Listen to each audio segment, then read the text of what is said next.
Book 2 The Son's instruction to the bride about the devil. The Son's answer to the bride about why he does not remove evildoers before they fall into sin, and about how the kingdom of heaven is given to baptized persons who died before reaching the age of discretion. Chapter 1 The Son spoke to the bride, saying, "When the devil tempts you, tell him these three things. The words of God cannot be anything but true. Second, nothing is impossible for God, because he can do all things. Third, you, devil, could not give me so great a fervor of love as that which God gives me."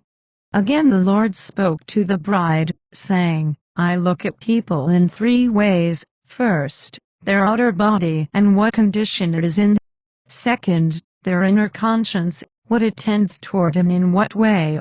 Third, their heart and what it desires.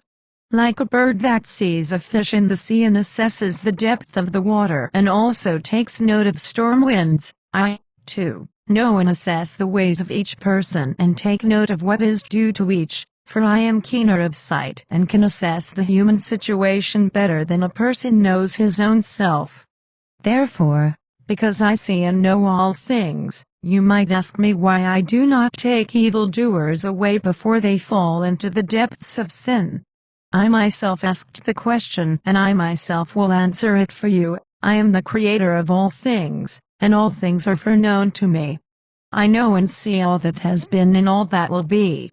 But, although I know and can do all things, still, for reasons of justice, I no more interfere with the natural constitution of the body than I do with the inclination of the soul. Each human being continues in existence according to the natural constitution of the body such as it is and was from all eternity in my foreknowledge. The fact that one person has a longer life and another a shorter has to do with natural strength or weakness and is related to a person's physical constitution. It is not due to my foreknowledge that one person loses his sight or another becomes lame or something like that, since my foreknowledge of all things is such that no one is the worse for it, nor is it harmful to anyone. Moreover, these things do not occur because of the course and position of the heavenly elements, but due to some hidden principle of justice in the constitution and conservation of nature. For sin and natural disorder bring about the deformity of the body in many ways. This does not happen because I will it directly, but because I permit it to happen for the sake of justice. Even though I can do all things, still I do not obstruct justice. Accordingly, the length or brevity of a person's life is related to the weakness or strength of his physical constitution such as it was in my foreknowledge that no one can contravene. You can understand this by way of a simile. Imagine that there were two roads with one road leading up to them. There are a great many graves in both roads, crossing and overlapping one another. The end of one of the two roads dropped directly downward. The end of the other tended upward. At the crossroads was written, "Whoever travels this road begins it in physical pleasure and delight and ends it in great wretchedness and shame. Whoever takes the other road begins it in moderate and endurable exertion, but reaches the end in great joy and consolation." A person walking along on the single road was completely blind. However, when he reached the crossroads, his eyes were opened, and he saw what was written about how the two roads ended. While he was studying the sign and thinking it over to himself, there suddenly appeared next to him two men who were entrusted with guarding the two roads. As they observed the wayfarer at the crossroads, they said to each other, "Let us carefully observe which road he chooses to take and then he will belong to that one of us whose road he selects." The wayfarer, however, was considering to himself the ends and advantages of each road. He made the prudent decision of selecting the road whose beginning involved some pain but had joy at the end, rather than the road that began in joy but ended in pain. He decided that it was more sensible and endurable to get tired from a little exertion at the start but rest in safety at the end.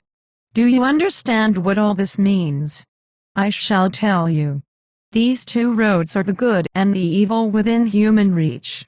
It lies within a person's power and free will to choose whatever he or she likes upon reaching the age of discretion.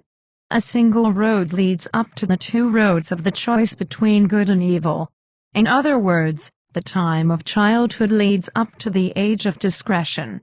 The man walking on this first road is like a blind man because he is, as it were, blind from his childhood up until he reaches the age of discretion, not knowing how to distinguish between good and evil, between sin and virtue, between what is commanded and what is forbidden. The man walking on this first road, that is, in the age of boyhood, is like a blind man. However, when he reaches the crossroads, that is, the age of discretion, the eyes of his understanding are opened. He then knows how to decide whether it is better to experience a little pain but eternal joy, or a little joy and eternal pain. Whichever road he chooses, he will not lack those who carefully count his steps. There are many graves on these roads, one after the other, one over against the other, because, both in youth and in old age, one person may die earlier, another later, one in youth, another in old age. The end of this life is fittingly symbolized by graves. It will come to everyone, one in this way, another in that, according to each one's natural constitution and exactly as I have foreknown it. If I took anyone away against the body's natural constitution, the devil would have grounds of accusation against me. Accordingly, in order that the devil might not find anything in me that goes against justice in the least, I no more interfere with the natural constitution of the body than I do with the constitution of the soul. But consider my goodness and mercy. For, as the teacher says, I give virtue to those who do not have any virtue. By reason of my great love I give the kingdom of heaven to all of the baptized who died before reaching the age of discretion. As it is written, it has pleased my Father to give the kingdom of heaven to such as these. By reason of my tender love, I even show mercy to the infants of pagans. If any of them die before reaching the age of discretion, given that they cannot come to know me face to face, they go instead to a place that it is not permitted for you to know but where they will live without suffering. Those who have advanced from the one road reach those two roads, that is, the age of discretion between good and evil. It is then in their power to choose what pleases them most. Their reward will follow the inclination of their will, since by that time they know how to read the sign written at the crossroads telling them that it is better to experience a little pain at the start and joy ready and waiting for them than experience joy at the start and pain at the end. Sometimes it does happen that people are taken away earlier than their natural physical constitution would normally allow, for example, through homicide, drunkenness, and things of that kind. This is because the devil's wickedness is such that the sinner in this case would receive an extremely long-lasting punishment if he were to continue in the world for any great length of time. Therefore, some people are taken away earlier than their natural physical condition would allow due to the demands of justice and because of their sins. Their removal has been foreknown to me from all eternity, and it is impossible for anyone to contravene my foreknowledge. Sometimes good people are also taken away earlier than their natural physical constitution would allow.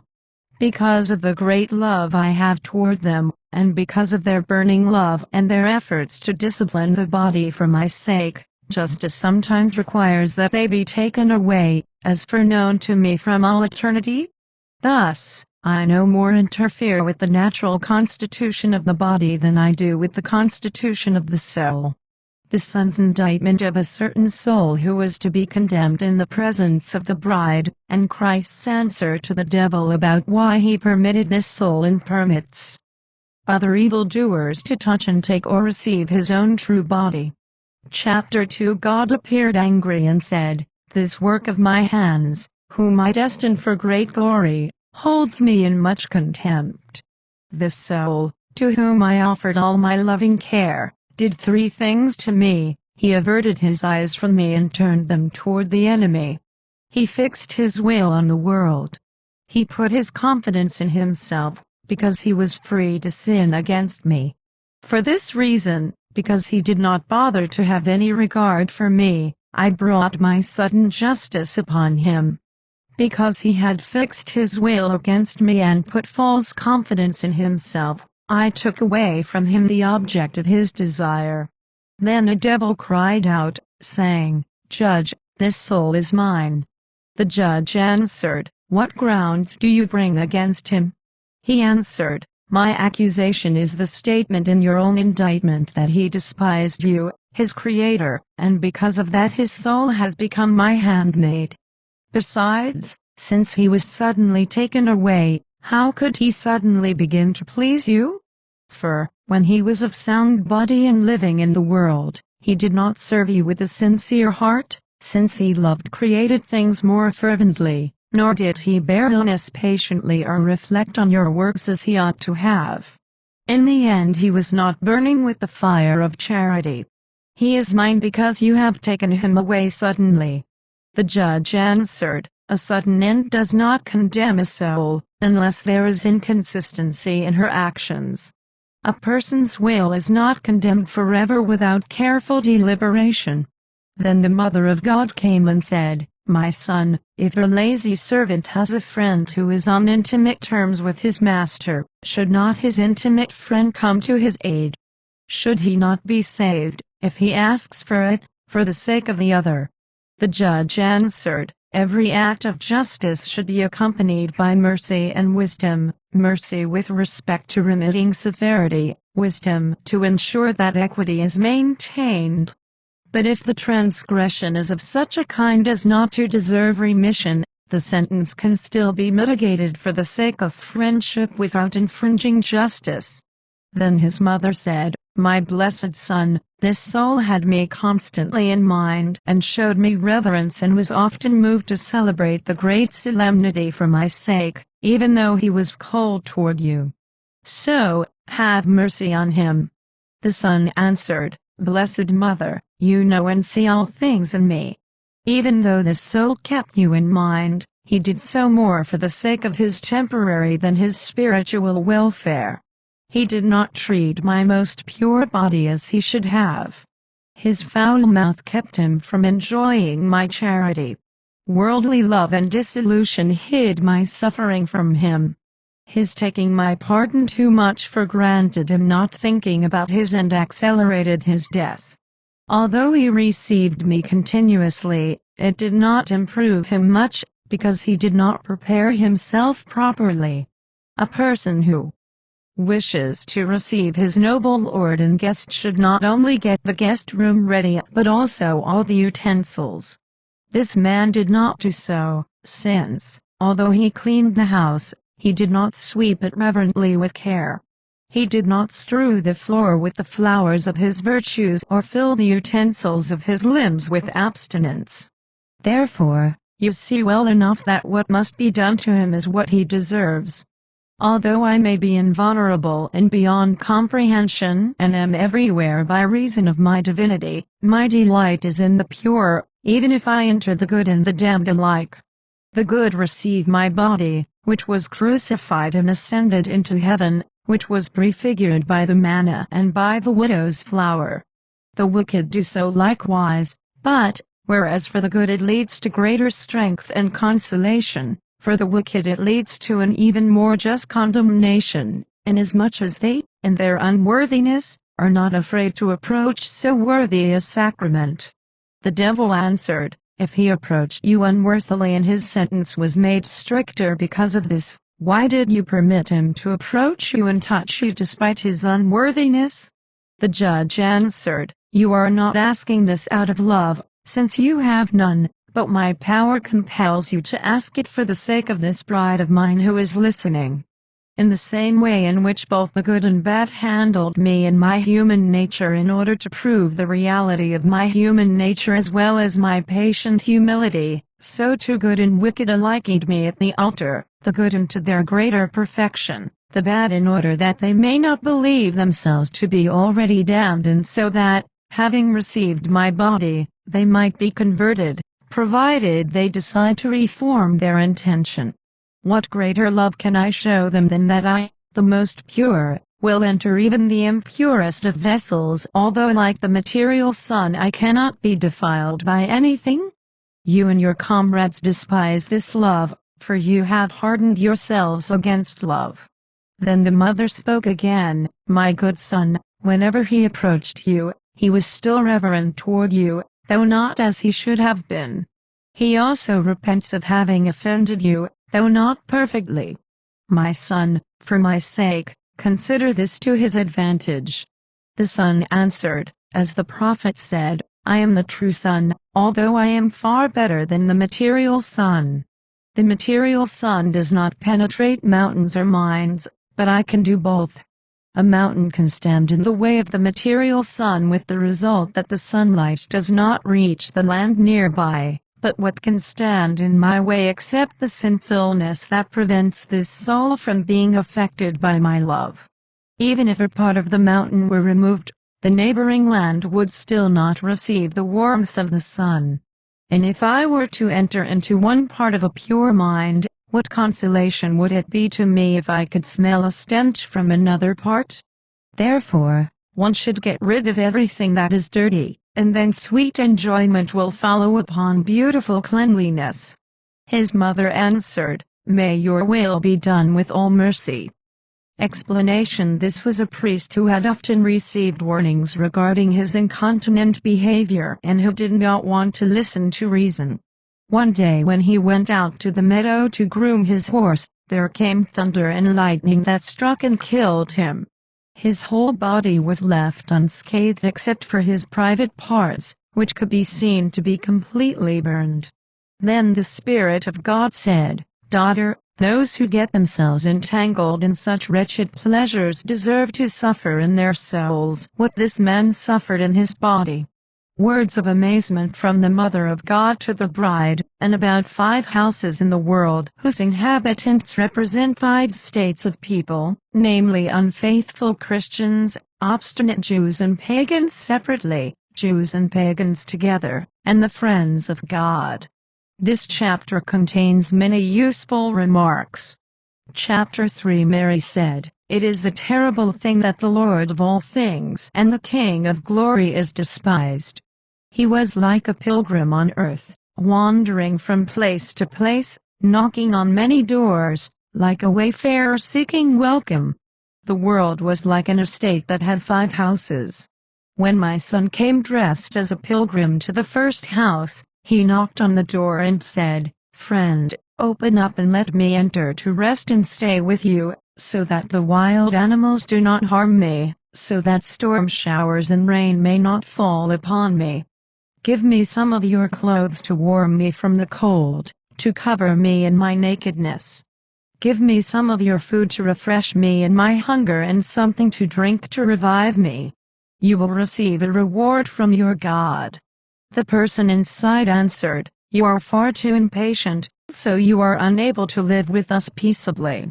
You are far too tall. For that reason we are unable to clothe you. You are far too greedy and gluttonous, so we are unable to satisfy you, for there is no end to your greedy appetite. Christ the pilgrim responded from outside, Friend, let me in cheerfully and voluntarily. I do not need much room. Give me some of your clothes, since there are no clothes in your house so small that they will not be able to offer me at least some warmth. Give me some of your food, since even a tiny morsel can satisfy me and a mere drop of water will refresh and strengthen me. The person inside replied, We know you well enough. You are humble in speech but importunate in your requests. You seem easily contented but are in fact insatiable when it comes to having your fill. You are far too cold and hard to clothe. Go away, I will not take you in. Then he came to the second house and said, Friend, open up and look at me. I will give you what you need. I will defend you from your enemies. The person inside answered, My eyes are weak. It would hurt them to look at you. I have plenty of everything and I have no need of anything of yours. I am strong and powerful. who can harm me? Coming, then, to the third house, he said, Friend, lend me your ears and hear me. Stretch forth your hands and take hold of me. Open your mouth and taste me. The inhabitant of the house answered, Shout louder so I can hear you better. If you are nice, I will draw you to myself. If you are pleasant, I will you let in. Then he went to the fourth house, whose door was about half open. He said, Friend, if you were to consider that your time has been uselessly spent, you would take me in. If you were to understand and to listen to what I have done for you, you would have compassion on me. If you paid heed to how much you have offended me, you would sigh and beg for forgiveness. The man answered, We are nearly dead from waiting and longing for you.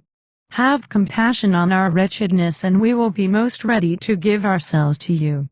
Behold our misery and look on the anguish of our body, and we will be ready for your every wish. Then he came to the fifth house, which was completely open. He said, Friend, I would gladly enter here, but know that I seek a softer resting place than that provided by a feather bed, a greater warmth than can be had from wool, a fresher food than fresh animal meat can offer.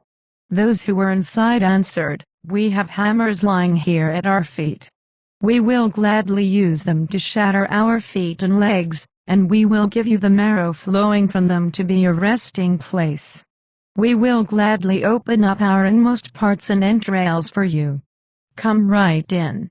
There is nothing softer than our marrow for you to rest upon, and nothing better than our inmost parts to warm you. Our heart is fresher than the fresh meat of animals. We shall be happy to cut it up for your food. Just come in, for you are sweet to taste and wonderful to enjoy. The inhabitants of these 5 houses represent 5 different states of people in the world.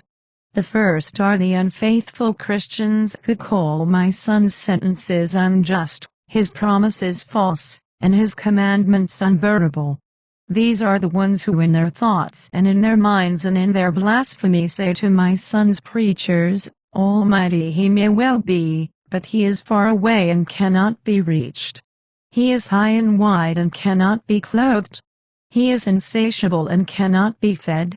He is most impatient and there is no getting along with him. They say he is far away because they are weak in good deeds and charity and do not try to rise up to his goodness. They say he is wide, because their own greediness knows no limit. They are always pretending they lack or need something and are always imagining problems before they come. They also charge him with being insatiable, because heaven and earth are not enough for him, but he demands even greater gifts from mankind. They think it foolish to give up everything for the sake of their soul in accordance with the precept, and harmful to give the body less. They say he is impatient, because he hates vice and sends them things against their will. They think nothing is fine and useful except that which the pleasure of the body suggests to them. Of course, my Son is indeed almighty in heaven and on earth, the creator of all things and created by none, existing prior to everything, after whom no one is to come. He is indeed farthest away and widest and highest, within and without and above all things. Yet although he is so powerful, still in his love he wants to be clothed with human help, he who has no need of clothing, who clothes all things and is himself clothed eternally and unchangeably in perpetual honor and glory. He, who is the bread of angels and of men, who feeds all things and himself needs nothing, wants to be fed with human love. He who is the restorer and author of peace asks for peace from men. Therefore, whoever wants to welcome him in a cheerful mind can satisfy him with even a morsel of bread, so long as his intention is good. He can clothe him with a single thread, so long as his love is burning. A single drop can still his thirst, provided a person has the right dispositions. So long as a person's devotion is fervent and steadfast, he is capable of welcoming my Son into his heart and speaking with him. God is spirit and, for that reason, He has willed to transform creatures of flesh into spiritual beings and ephemeral beings into eternal ones. He thinks that whatever happens to the members of his body also happens to himself. He takes into account not only a person's work or abilities, but also the fervor of his will and the intention with which a work is carried out. In truth, the more my Son cries out to these people through hidden inspirations, and the more he admonishes them through his preachers, the more they harden their will against him. They do not listen or open the door of their will to him or let him in by means of charitable acts. Therefore, when their time comes, the falsehood they rely on will be annihilated, truth will be exalted, and the glory of God made manifest. The second ones are obstinate Jews. These people seem to themselves to be reasonable in every way, and they regard wisdom as being legal justice. They assert their own deeds and hold them to be more honorable than the works of others. If they hear of the things my Son has done, they hold them in contempt. If they hear his words and commandments, they react with scorn. Worse still, they would regard themselves as sinful and unclean if they were but to hear and reflect on anything having to do with my Son, and as even more wretched and miserable if they were to imitate his works. But while the winds of worldly fortune still blow upon them, they think themselves most lucky. So long as their physical forces are sound, they believe themselves to be most strong. For that reason, their hopes will come to nothing and their honor will turn into shame. The third ones are the pagans. Some of them cry out in mockery each day, "Who is this Christ? If he is gracious in giving present goods, we shall gladly receive him. If he is gentle in condoning sins, we shall even more gladly honor him." But these people have closed the eyes of their mind so as not to perceive the justice and mercy of God. They stop up their ears and do not hear what my Son has done for them and for everyone. They shut their mouths and do not inquire what their future will be like or what is to their advantage. They fold their arms and refuse to make an effort to search out the way in which they might escape lies and find the truth. Therefore, since they do not want to understand or take precautions, although they can and have the time to do so, they and their house will fall and be enveloped by the tempest. The fourth ones are those Jews and pagans who would like to be Christians, if they only knew how and in what way to please my Son, and if only they had a helper. They hear from people in neighboring regions every day, and also know from the appeals of love within themselves, as well as from other signs, how much my Son has done and suffered for everyone. This is why they cry out to him in their conscience and say, "O Lord, we have heard that you promised to give yourself to us. So we are waiting for you. Come and fulfill your promise." We see and understand that there is no divine power in those who are worshipped as gods, no love of souls, no appreciation of chastity. We only find in them carnal motives, a love for the honors of the present world. We know about the law and hear about the great works you have performed in mercy and justice. We hear from the sayings of your prophets that they were awaiting you whom they had foretold. So come, kind Lord. We would like to give ourselves to you, because we understand that in you there is love for souls, the right use of all things, perfect purity, and life everlasting. Come without delay and enlighten us, for we are nearly dead from waiting for you. That is how they cry out to my Son. This explains why their door is half open, because their intention is complete with respect to the good, but they have not yet attained its fulfillment. These are people who deserve to have the grace and consolation of my Son. In the fifth house are the friends of my Son in me. The door of their mind is completely open for my Son. They are glad to hear him calling. They not only open when he knocks but joyfully run to meet him as he comes in. With the hammers of the divine precepts they shatter anything they find distorted in themselves. They prepare a resting place for my son, not out of the feathers of birds, but out of the harmony of the virtues and the curbing of evil affections, which is the very marrow of all the virtues. They offer my son a kind of warmth that does not come from wool, but from a love so fervent that they not only give their belongings to him but their very selves as well. They also prepare food for him that is fresher than any meat. It is their perfect heart that does not desire or love anything but its God. The Lord of heaven dwells in their hearts, and God who nourishes all things is sweetly nourished by their charity. They keep their eyes continually on the door lest the enemy enter. They keep their ears turned toward the Lord, and their hands ready for doing battle against the enemy. Imitate them, my daughter, as far as you are able, because their foundation is built on solid rock. The other houses had their foundations in mud, which is why they will be shaken when the wind comes.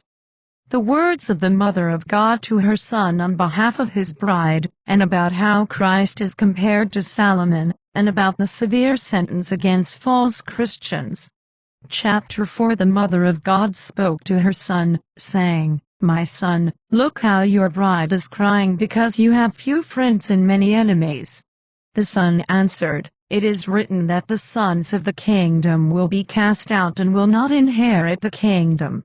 It is likewise written that a certain queen came from far away to see the riches of Solomon and to hear his wisdom. When she saw it all, she was breathless from sheer amazement. The people of his kingdom, however, paid no attention to his wisdom nor admired his riches. I am prefigured by Solomon, although I am far richer and wiser than Solomon was, inasmuch as all wisdom comes from me and anyone who is wise gets his wisdom from me. My riches are eternal life and indescribable glory. I promised and offered these goods to Christians as to my own children, in order that they might possess them forever, if they imitated me and believed in my words. But they pay no attention to my wisdom. They hold my deeds and my promises in scorn and regard my riches as worthless. What shall I do with them then? Surely, if the sons do not want their inheritance, then strangers, that is, pagans, will receive it.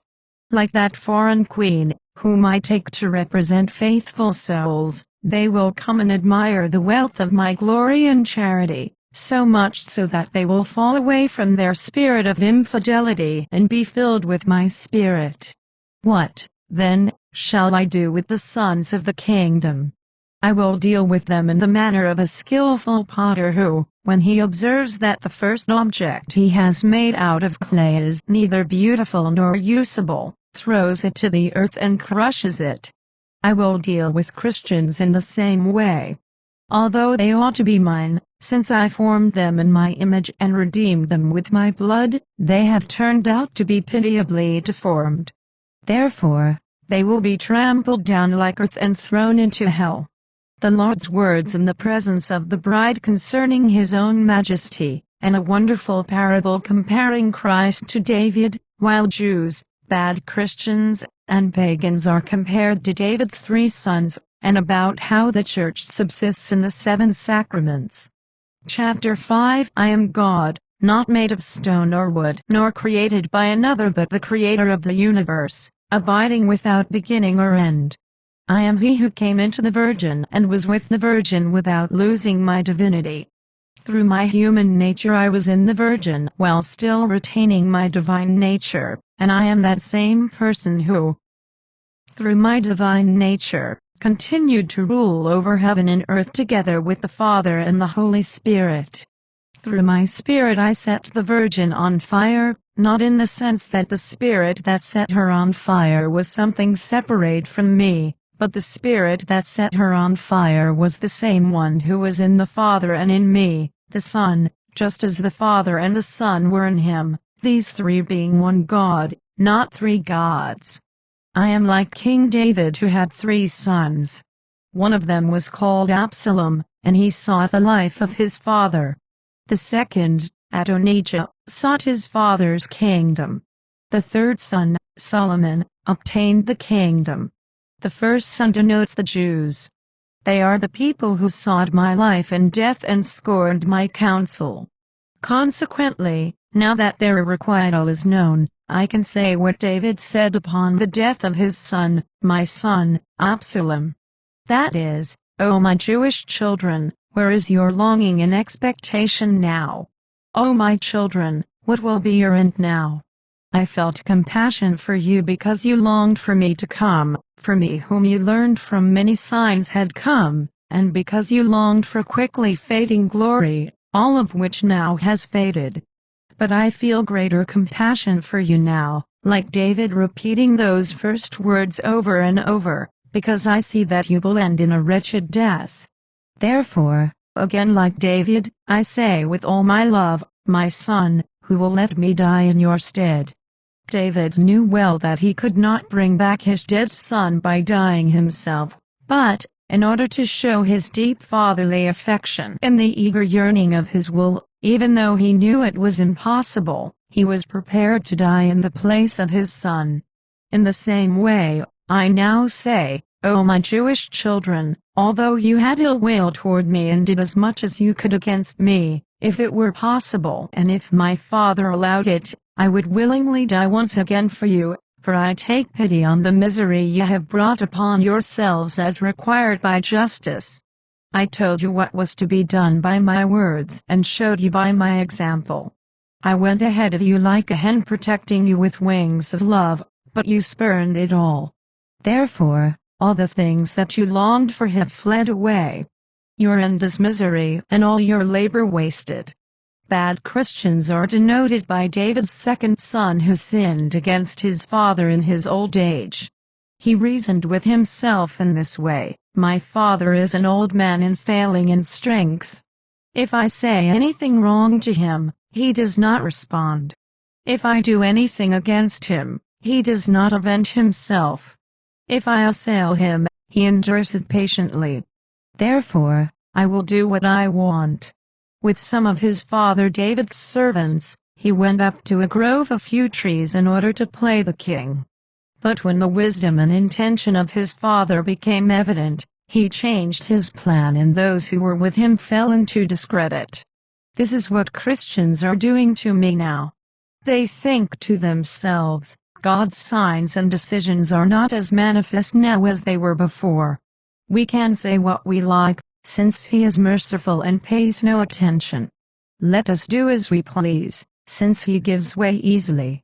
They have no faith in my power, as if I were weaker now in accomplishing my will than I was before. They imagine my love to be less, as if I am no longer as willing to have mercy on them as on their fathers. They also think that my judgment is a thing to be laughed at and that my justice is meaningless. Therefore, they, too, go up to a grove with some of David's servants in order to play the king with presumption. What does this grove of few trees denote, if not the Holy Church subsisting through the 7 sacraments as through just a few trees?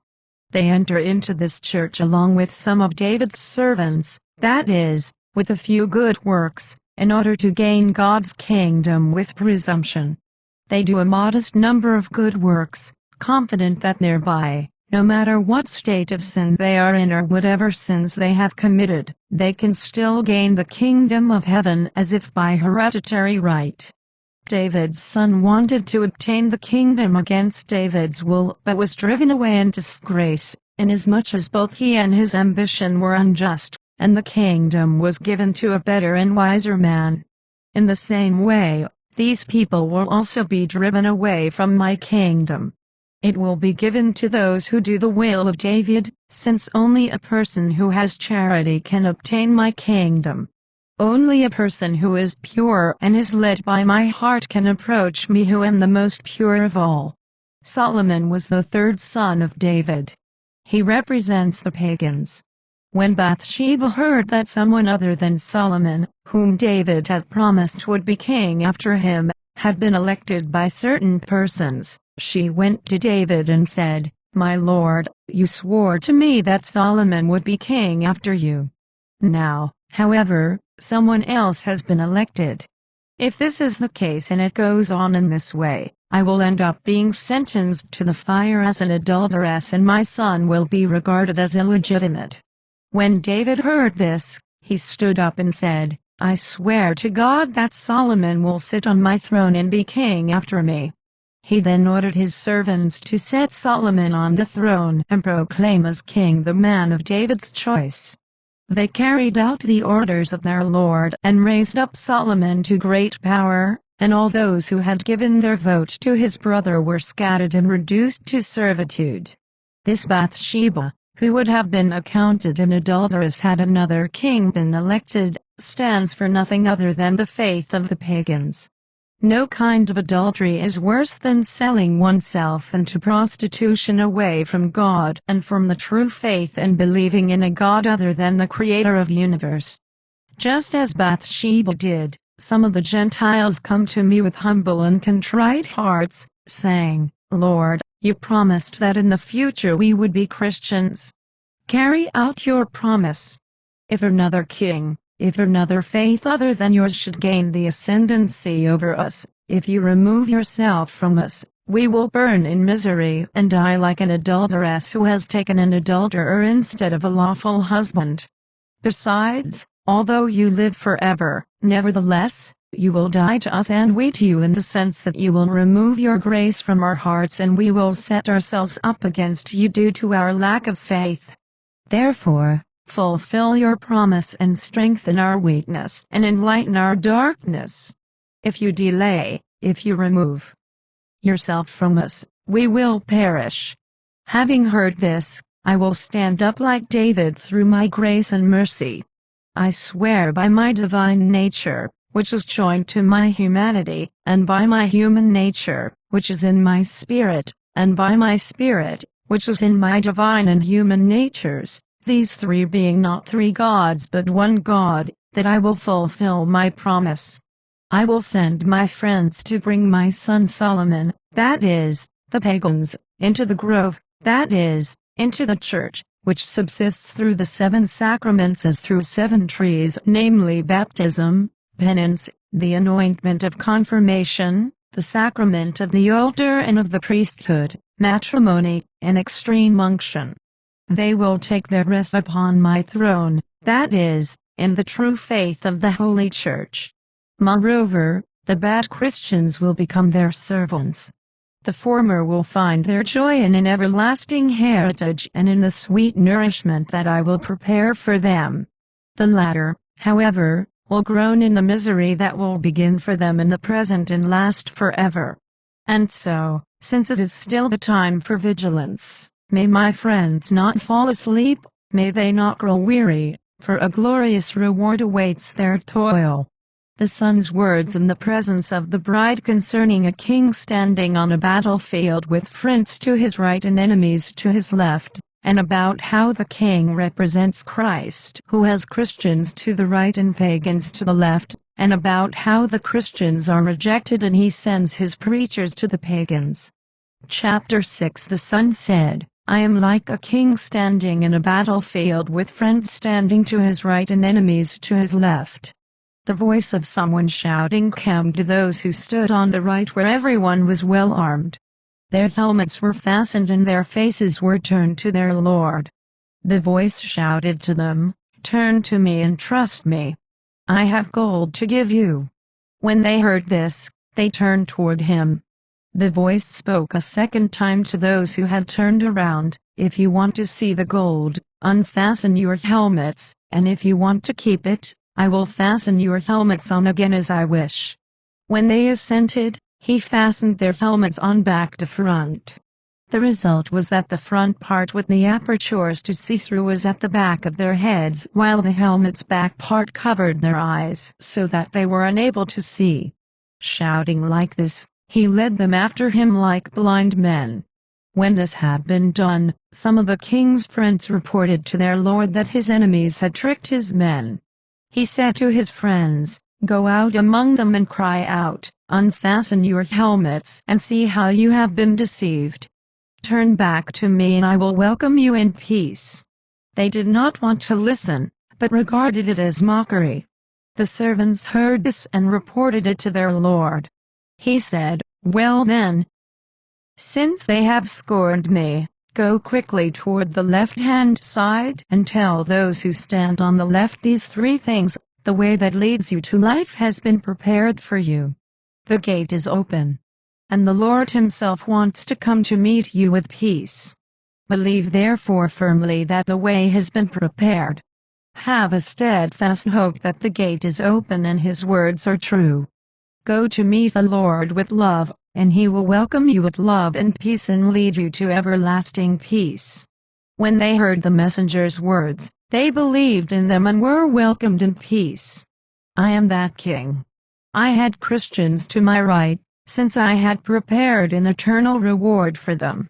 Their helmets were fastened and their faces were turned toward me so long as they wholly intended to do my will, to obey my commandments, and so long as all their desire aimed at heaven.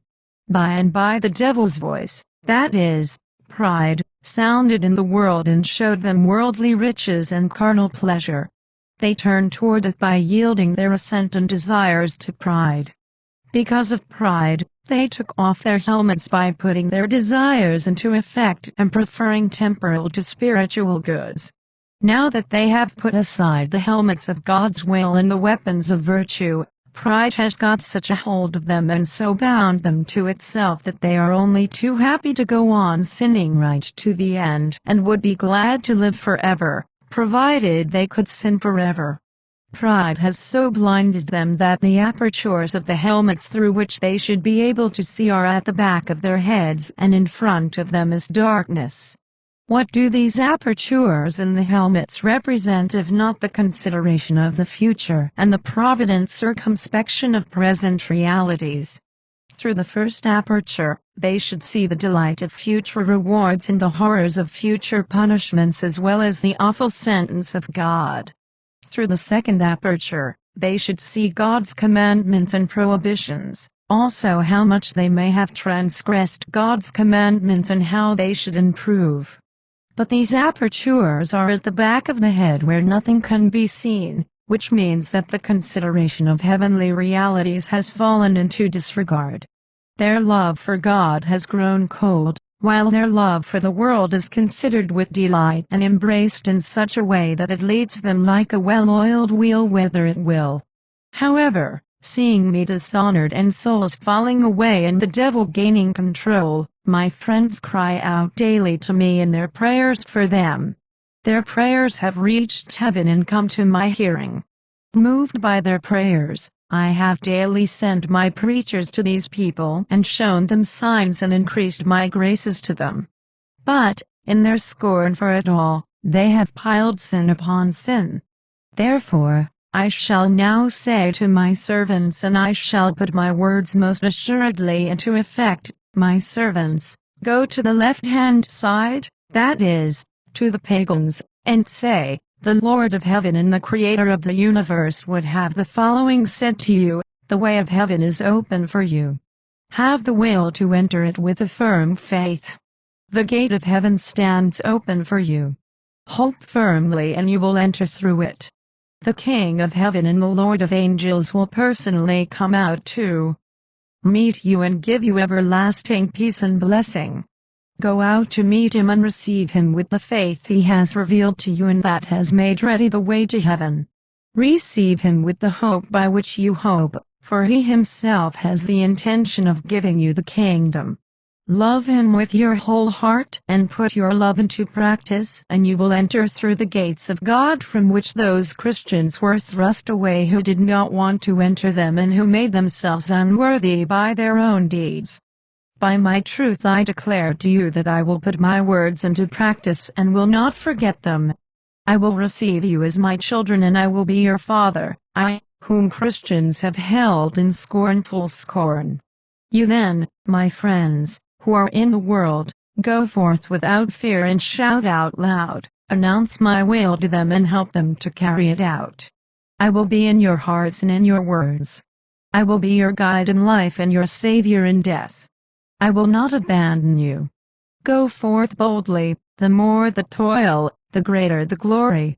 I can do all things in a single instant and with a single word, but I want your reward to grow through your own efforts and my glory to grow through your bravery. Do not be surprised at what I say. If the wisest man in the world could count up how many souls fall into hell each day, they would outnumber the sands of the sea or the pebbles on the shore. This is a matter of justice, because these souls have separated themselves from their Lord and God. I am saying this so that the devil's numbers may decrease, and the danger become known, and my army be filled up. If only they would listen and come to their senses. Jesus Christ speaks to the bride and compares his divine nature to a crown and uses Peter and Paul to symbolize the clerical and the lay state, and about the ways of dealing with enemies, and about the qualities that knights in the world should have. Chapter 7 The Son spoke to the bride, saying, I am king of the crown. Do you know why I said king of the crown? Because my divine nature was and will be and is without beginning or end. My divine nature is aptly likened to a crown, because a crown has neither starting point nor end. Just as a crown is reserved for the future king in a kingdom, so too my divine nature was reserved for my human nature to be its crown. I had 2 servants. One was a priest, the other a layman. The first was Peter, who had a priestly office, while Paul was, as it were, a layman. Peter was bound in marriage, but when he saw that his marriage was not consistent with his priestly office, and considering that his upright intention might be endangered by a lack of continence, he separated himself from the otherwise legit marriage, in which he divorced himself from his wife's bed, and he devoted himself to me wholeheartedly. Paul, however, did observe celibacy and kept himself unstained by the marriage bed. See what great love I had for these 2. I gave the keys of heaven to Peter so that whatever he bound or loosed on earth might be bound or loosed in heaven. I allowed Paul to become like Peter in glory and honor. As they were equals together on earth, so now they are united in everlasting glory in heaven and glorified together. However, although I mentioned these 2 expressly by name, by and through them I mean to denote other friends of mine as well. In similar fashion, under the earlier covenant, I used to speak to Israel as if I were addressing just one person, although I meant to designate the entire people of Israel by that one name. In the same way now, using these 2 men, I mean to denote the multitude of those whom I have filled with my glory and love. With the passage of time, evils began to multiply and the flesh began to grow weaker and to be more than usually prone to evil. Therefore, I set up norms for each of the 2, that is, for the clergy and laity, represented here by Peter and Paul. In my mercy I decided to allow the clergy to own a moderate amount of church property for their bodily needs in order that they might grow more fervent and constant in serving me. I also allowed the laity to join in marriage according to the rites of the church. Among the priests there was a certain good man who thought to himself, the flesh drags me toward base pleasure, the world drags me toward harmful sights, while the devil sets various traps to get me to sin. Therefore, in order not to be ensnared by carnal pleasure, I will observe moderation in all my actions. I will be moderate in my rest and recreation. I will dedicate the proper time to work and prayer and restrain my carnal appetites through fasting. Second, in order that the world may not drag me away from the love of God, I will give up all worldly things, for they are all perishable. It is safer to follow Christ in poverty. Third, in order not to be deceived by the devil who is always showing us falsehoods instead of the truth, I will submit myself to the rule and obedience of another. And I will reject all selfishness and show that I am ready to undertake whatever is commanded me by the other person. This man was the first to establish a monastic rule. He persevered in it in praiseworthy fashion and left his life as an example to be imitated by others. For a time the class of the laity was well organized. Some of them tilled the soil and bravely persevered in working the land. Others sailed on ships and carried merchandise to other regions so that the resources of one region supplied the needs of another. Others were diligent craftsmen and artisans. Among these were the defenders of my church, who are now called knights. They took up arms as avengers of the Holy Church in order to do battle against her enemies. There appeared among them a good man and friend of mine who thought to himself, I do not till the soil as a farmer. I do not toil on the seas as a merchant. I do not work with my hands as a skilled craftsman. What, then, can I do, or with what works can I please my God? I am not energetic enough in the service of the church. My body is too soft and weak to bear physical injuries, my hands lack the force to strike down enemies, and my mind grows uneasy in pondering the things of heaven. What can I do then?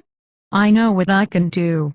I will go and bind myself by a stable oath to a secular prince, swearing to defend the faith of the Holy Church with my strength and with my blood. That friend of mine went to the prince and said, My lord, I am one of the defenders of the church. My body is all too weak to bear physical injuries, my hands lack the force to strike down others. My mind is unstable when it comes to thinking about and carrying out what is good. My self-will is what pleases me, and my need for rest does not let me take a strong stance for the house of God. I bind myself therefore with a public oath of obedience to the Holy Church and to you, O Prince, swearing to defend her all the days of my life, in order that, although my mind and will may be lukewarm with respect to the struggle, I can be held and compelled to toil because of my oath. The prince answered him, I will go with you to the house of the Lord and be a witness to your oath and your promise. Both of them came up to my altar, and my friend genuflected and said, I am too weak of body to bear physical injuries, my self-will is all too pleasing to me, my hands are too lukewarm when it comes to striking blows. Therefore, I now pledge obedience to God and to you, my chief, binding myself by an oath to defend the Holy Church against her enemies, to comfort the friends of God, to do good to widows, orphans, and God's faithful, and never to do anything contrary to God's church or the faith. Moreover, I will submit myself to your correction, if I should happen to err, in order that, bound by obedience, I might fear sin and selfishness all the more and apply myself more fervently and readily to carrying out God's will and your own will, knowing myself to be only the more worthy of condemnation and contempt if I should presume to violate obedience and transgress your commands. After this profession had been made at my altar, the prince wisely decided that the man should dress differently than other laymen as a sign of his self-renouncement and as a reminder to him that he had a superior to whom he had to submit. The prince also placed a sword in his hand, saying, This sword is for you to use to threaten and slay the enemies of God. He placed a shield on his arm, saying, Defend yourself with this shield against the missiles of the enemy and patiently endure whatever is thrown against it. May you sooner see it shattered than run away from battle. In the presence of my priest who was listening, my friend made the firm promise to observe all of this. When he had made his promise, the priest gave him my body to provide him strength and fortitude so that, once united with me through my body, my friend might never be separated from me. Such was my friend George as well as many others. Such, too, should the knights be. They should get to hold their title as a result of merit and to wear their knightly attire as a result of their actions in defense of the holy faith. Hear how my enemies are now going against the earlier deeds of my friends. My friends used to enter the monastery out of their wise reverence and love for God. But those who are in monasteries nowadays go out into the world because of pride and greed, following self-will, fulfilling the pleasure of their bodies. Justice demands that people who die in such a disposition should not experience the joy of heaven but rather obtain the endless punishment of hell. Know, too, that the cloistered monks who are forced against their will to become prelates out of love for God are not to be counted among their number. The knights who used to bear my arms were ready to lay down their lives for justice and shed their blood for the sake of the holy faith, bringing justice to the needy, putting down and humbling the doers of evil. But hear how they have now been corrupted. Now they would rather die in battle for the sake of pride, greed, and envy at the promptings of the devil instead of living after my commandments and obtaining eternal joy. Just wages will therefore be dealt out at the judgment to all the people who die in such a disposition, and their souls will be yoked to the devil forever. But the knights who serve me will receive their due wages in the heavenly host forever. I, Jesus Christ, true God and man, one with the Father and the Holy Spirit, one God forever and ever, have said this. Christ's words to the bride about a certain knight's desertion from the true army, that is, from humility, obedience, patience, faith, etc., to the false one, that is, to the opposing vices, pride, etc., and the description of his condemnation, and about how one can meet with condemnation because of an evil will just as much as because of evil deeds. Chapter 8 I am the true Lord. There is no other Lord greater than I. There was no Lord before me, nor will there be any after me. All lordship comes from me and through me. This is why I am the true Lord, and why no one but I alone can truly be called Lord, for all power comes from me. I was telling you earlier that I had 2 servants, one of whom manfully took up a praiseworthy way of life and kept it manfully to the end.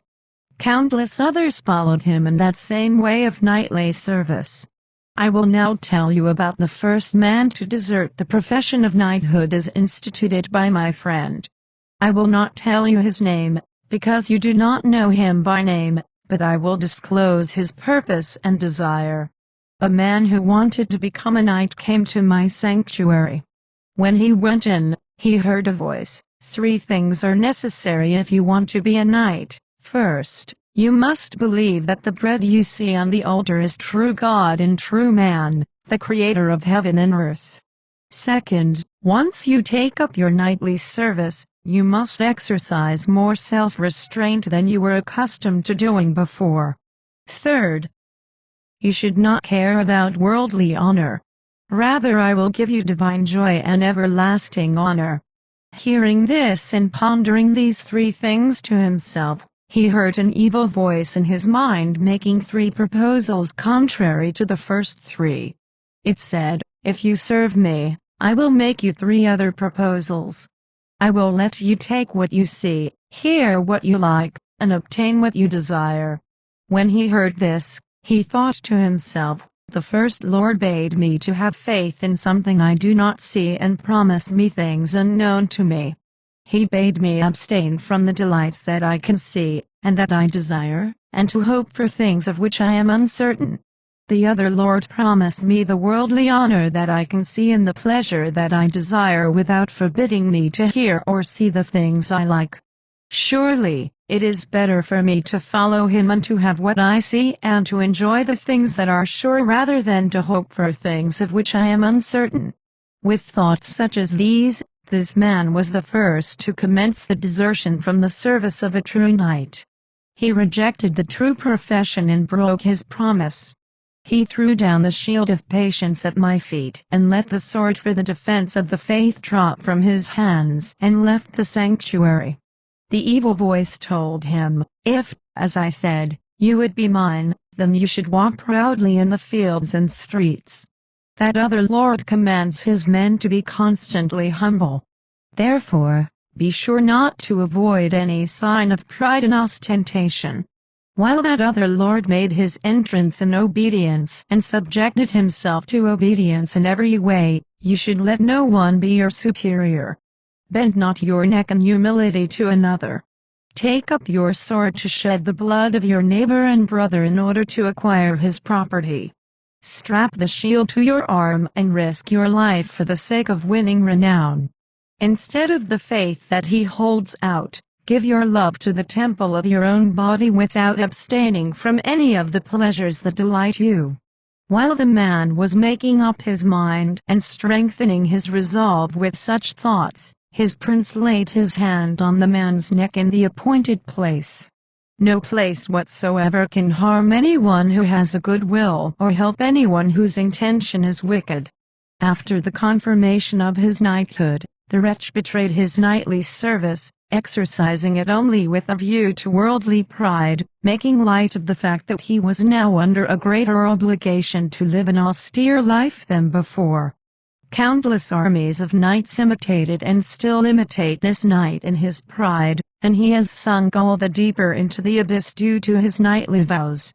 But, given that there are many people who want to rise in the world and achieve renown but do not manage to do so, you might ask, are these people to be punished for the wickedness of their intentions as much as those who achieve their desired success?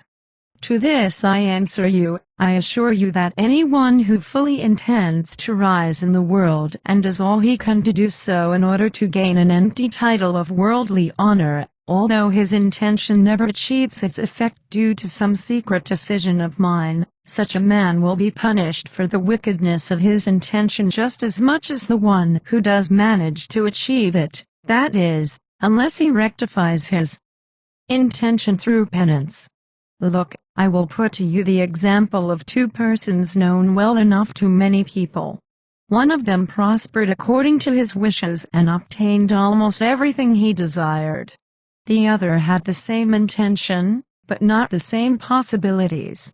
The first one obtained worldly renown. He loved the temple of his body and its every lust. He had the power he wanted.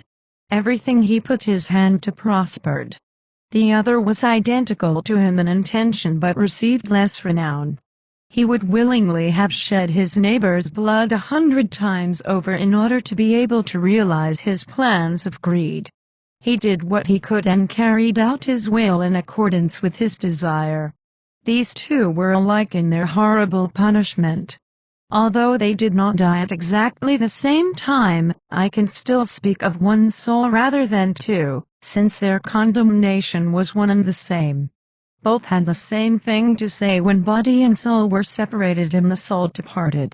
Once having left the body, the soul said to it, "Tell me, where now are the sights to delight my eyes that you promised me? Where is the pleasure you showed me? Where are the pleasant words that you bade me use?"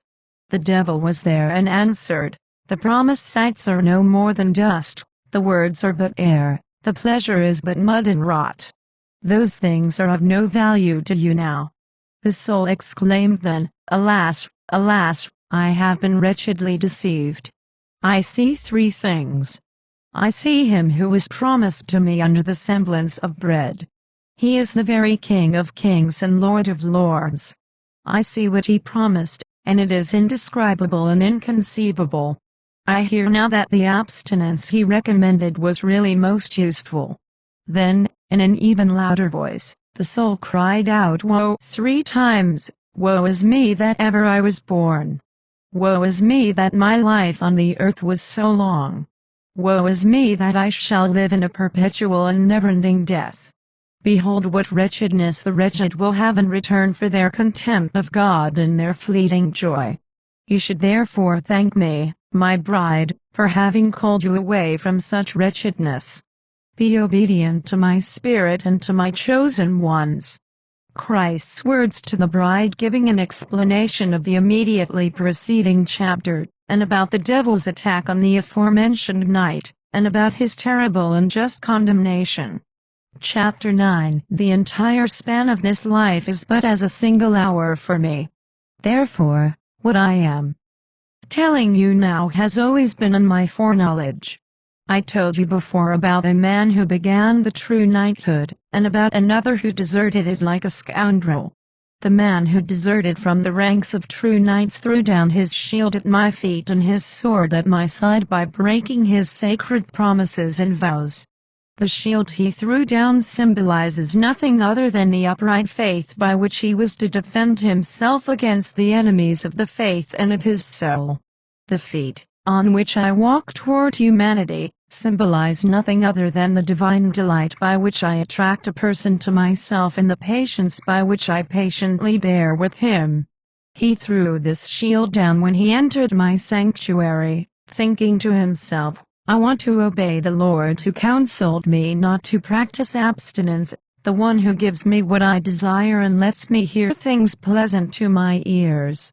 This was how he threw down the shield of my faith, by wanting to follow his own selfish desire rather than me, by loving the creature more than the Creator. If he had had an upright faith, if he had believed me to be almighty and a just judge and the giver of eternal glory, he would not have wished for anything but me, he would not have feared anything but me. But he threw down my faith at my feet, despising it and counting it for nothing, because he did not seek to please me and had no regard for my patience. Then he threw down his sword at my side. The sword denotes nothing other than the fear of God, which God's true knight should continuously have in his hands, that is, in his acts. My side symbolizes nothing other than the care and protection with which I shelter and defend my children, like a mother hen sheltering her chicks, so that the devil does not harm them and no unendurable trials come upon them. But that man threw away the sword of my fear by not bothering to think about my power and by not having any regard for my love and patience. He threw it down at my side as if to say, I neither fear nor care about your defense. I got what I have by my own doing in my noble birth. He broke the promise he made to me. What is the true promise that a man is bound to vow to God?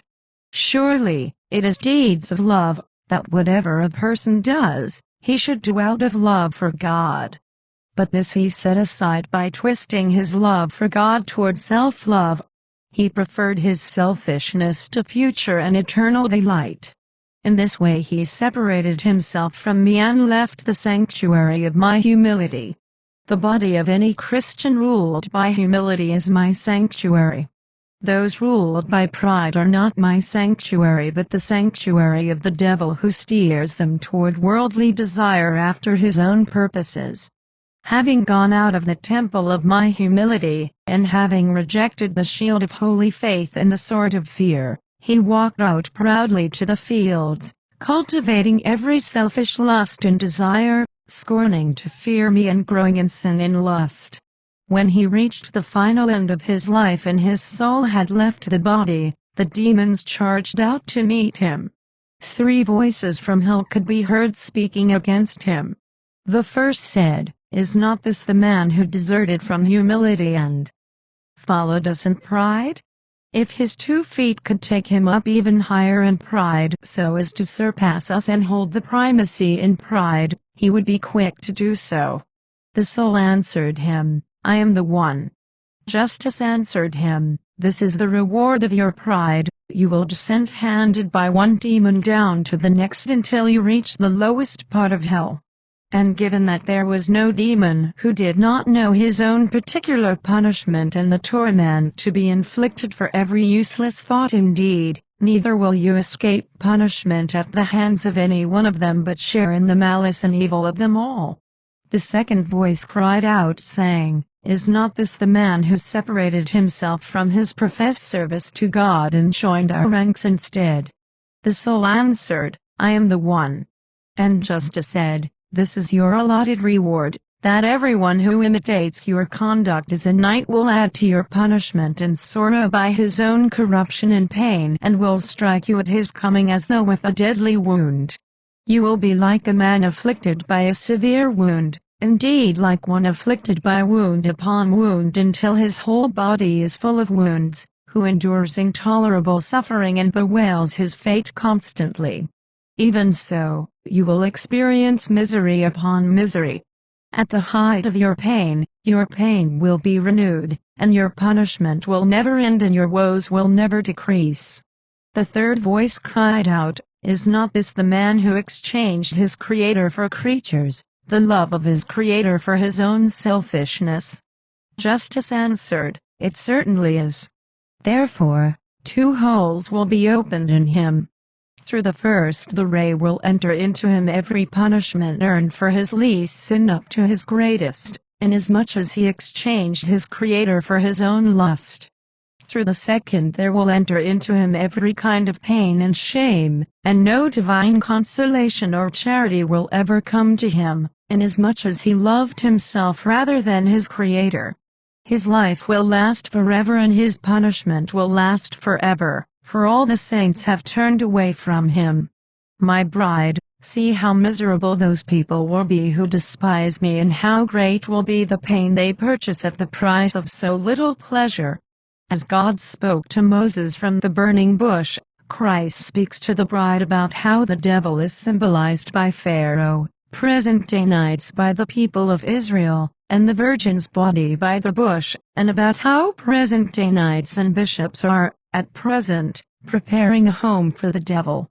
Chapter 10. It is written in the law of Moses that Moses was watching over the flocks in the desert when he saw a bush that was on fire without being burned up, and he became afraid and covered his face.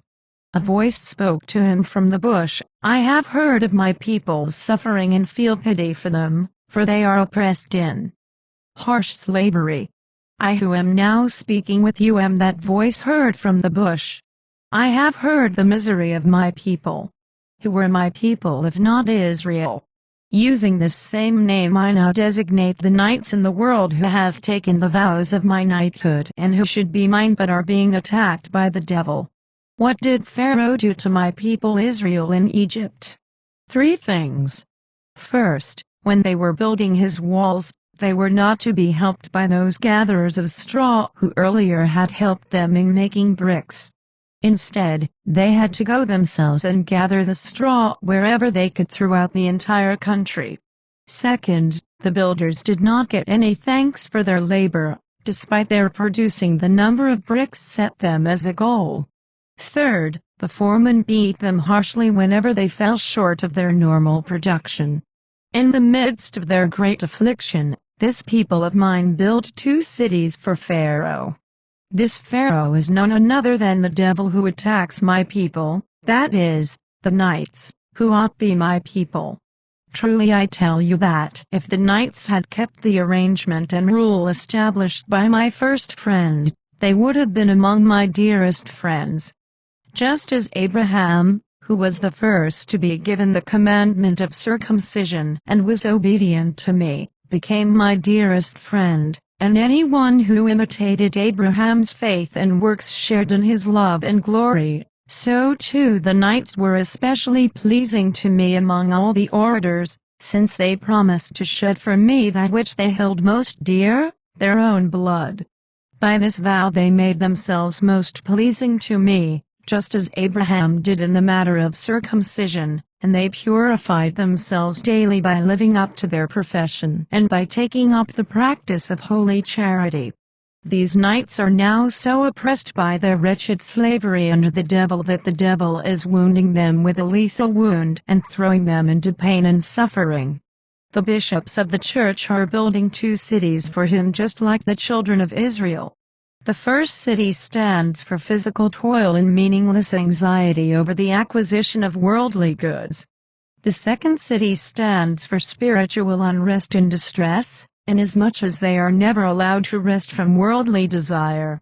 There is toil on the outside and restlessness and anxiety on the inside, rendering spiritual things a burden.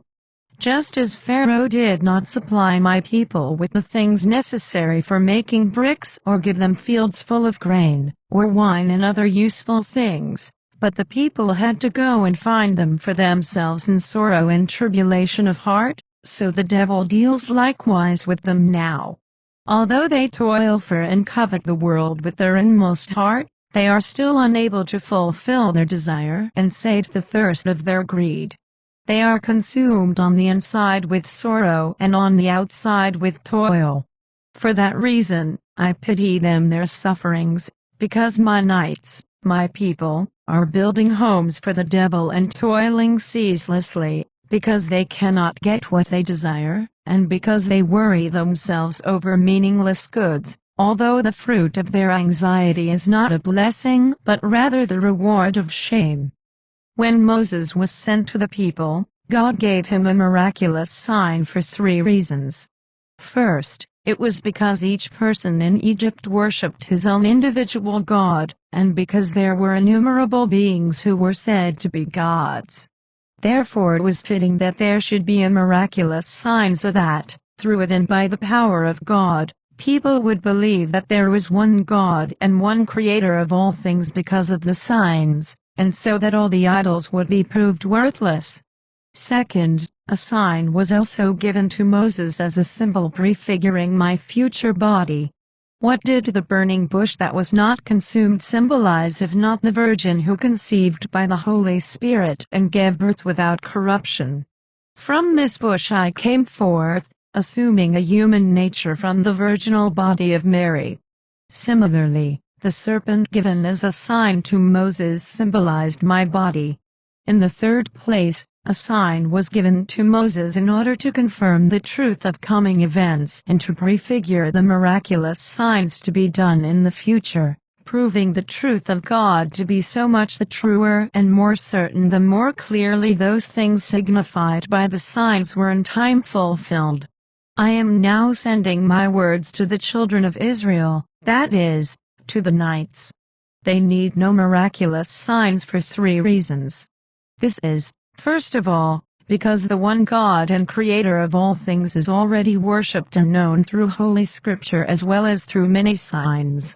Second, they are not now waiting for me to be born, because they know that I was truly born and became incarnate without corruption, inasmuch as Scripture has been completely fulfilled.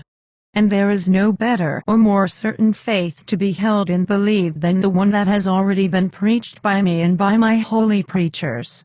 Nevertheless, I have done 3 things through you by which it may be believed. First, these are my true words and do not differ from the true faith. Second, a demon went out of a possessed man at my word. Third, I gave a certain man the power to unite mistrustful hearts in mutual charity. Therefore, do not have any doubts about those who will believe in me. Those who believe in me believe also in my words. Those who savor me savor also my words. It is written that Moses covered his face after speaking with God. You, however, do not need to cover your face. I opened your spiritual eyes so that you might see spiritual things. I opened your ears so that you might hear the things that are of the Spirit. I will show you a likeness of my body as it was during and before my passion, and such as it was after the resurrection, as Magdalene and Peter and others saw it. You will also hear my voice as it spoke to Moses from within the bush. This same voice is now speaking within your soul. Christ's delightful words to the bride about the glory and honor of the good and true night, and about how the angels come out to meet him, and about how the glorious Trinity welcomes him affectionately and takes him to a place of indescribable rest as a reward for but a little struggle. Chapter 11. I told you before about the end and punishment of that knight who was the first to desert from the nightly service he had promised me. I will now describe for you by way of metaphors, for otherwise you are unable to understand spiritual things, the glory and honor of him who first manfully took up the true nightly service and manfully kept it to the end. When this friend of mine came to the end of his life and his soul left his body, 5 legions of angels were sent to greet him. Along with them there also came a multitude of demons in order to find out if they could lay any claim to him, for they are full of malice and never rest from malice. A bright clear voice was then heard in heaven, saying, My Lord and Father, is not this the man who bound himself to your will and carried it out to perfection? The man himself then answered in his own conscience, Indeed I am. 3 voices were then heard. The first was that of the divine nature, which said, Did I not create you and give you a body and soul? You are my son and you have done your Father's will. Come to me, your almighty Creator and dear Father. An eternal inheritance is owed to you, for you are a son. Your Father's inheritance is owed to you, for you have been obedient to him. So, dear son, come to me then. I will welcome you with joy and honor. The second voice was that of the human nature, which said, Brother, come to your brother. I offered myself for you in battle and shed my blood for you. You, who obeyed my will, come to me. You, who paid blood for blood and were prepared to offer death for death and life for life, come to me. You, who imitated me in your life, enter now into my life and into my never-ending joy. I recognize you as my true brother. The third voice was that of the Spirit, but the three are one God, not three gods, that said, Come, my knight, you whose interior life was so attractive that I longed to dwell with you. In your exterior conduct you were so manly that you deserved my protection. Enter, then, into rest in return for all your physical troubles. In return for your mental suffering, enter into a consolation beyond description. In return for your charity and your manly struggles, come into me and I will dwell in you and you in me. Come to me, then, my excellent knight, who never yearned for anything but me. Come and you will be filled with holy pleasure. Afterward 5 voices were heard from each of the 5 legions of angels. The first one spoke, saying, Let us march ahead of this excellent knight and carry his weapons ahead of him, that is, let us present to our God the faith he preserved and shaken and defended from the enemies of justice. The second voice said, Let us carry his shield ahead of him, that is, let us show our God that patience of his which, although it is already known to God, will be even more glorious because of our testimony. By his patience he not only bore adversities patiently but also thanked God for those same adversities. The third voice said, Let us march ahead of him and present his sword to God, that is, let us show him the obedience by which he remained obedient in both difficult and easy times in accordance with his pledge. The fourth voice said, Come and let us show our God his horse, that is, let us offer the testimony of his humility. As a horse carries the body of a man, so his humility both preceded and followed him, carrying him forth to the performance of every good work. Pride found nothing of its own in him, which is why he rode in safety. The fifth voice said, Come and let us present his helmet to our God, that is, let us bear witness to the divine yearning he felt for God. He meditated on him in his heart at all times. He had him on his lips, in his works, and yearned for him above all things. Out of his love and veneration he caused himself to die to the world. So, let us present these things to our God, for, in return for a little struggle, this man has deserved eternal rest and joy with his God for whom he yearned so much and so often. Accompanied by the sounds of these voices and a wonderful choir of angels, my friend was carried to eternal rest.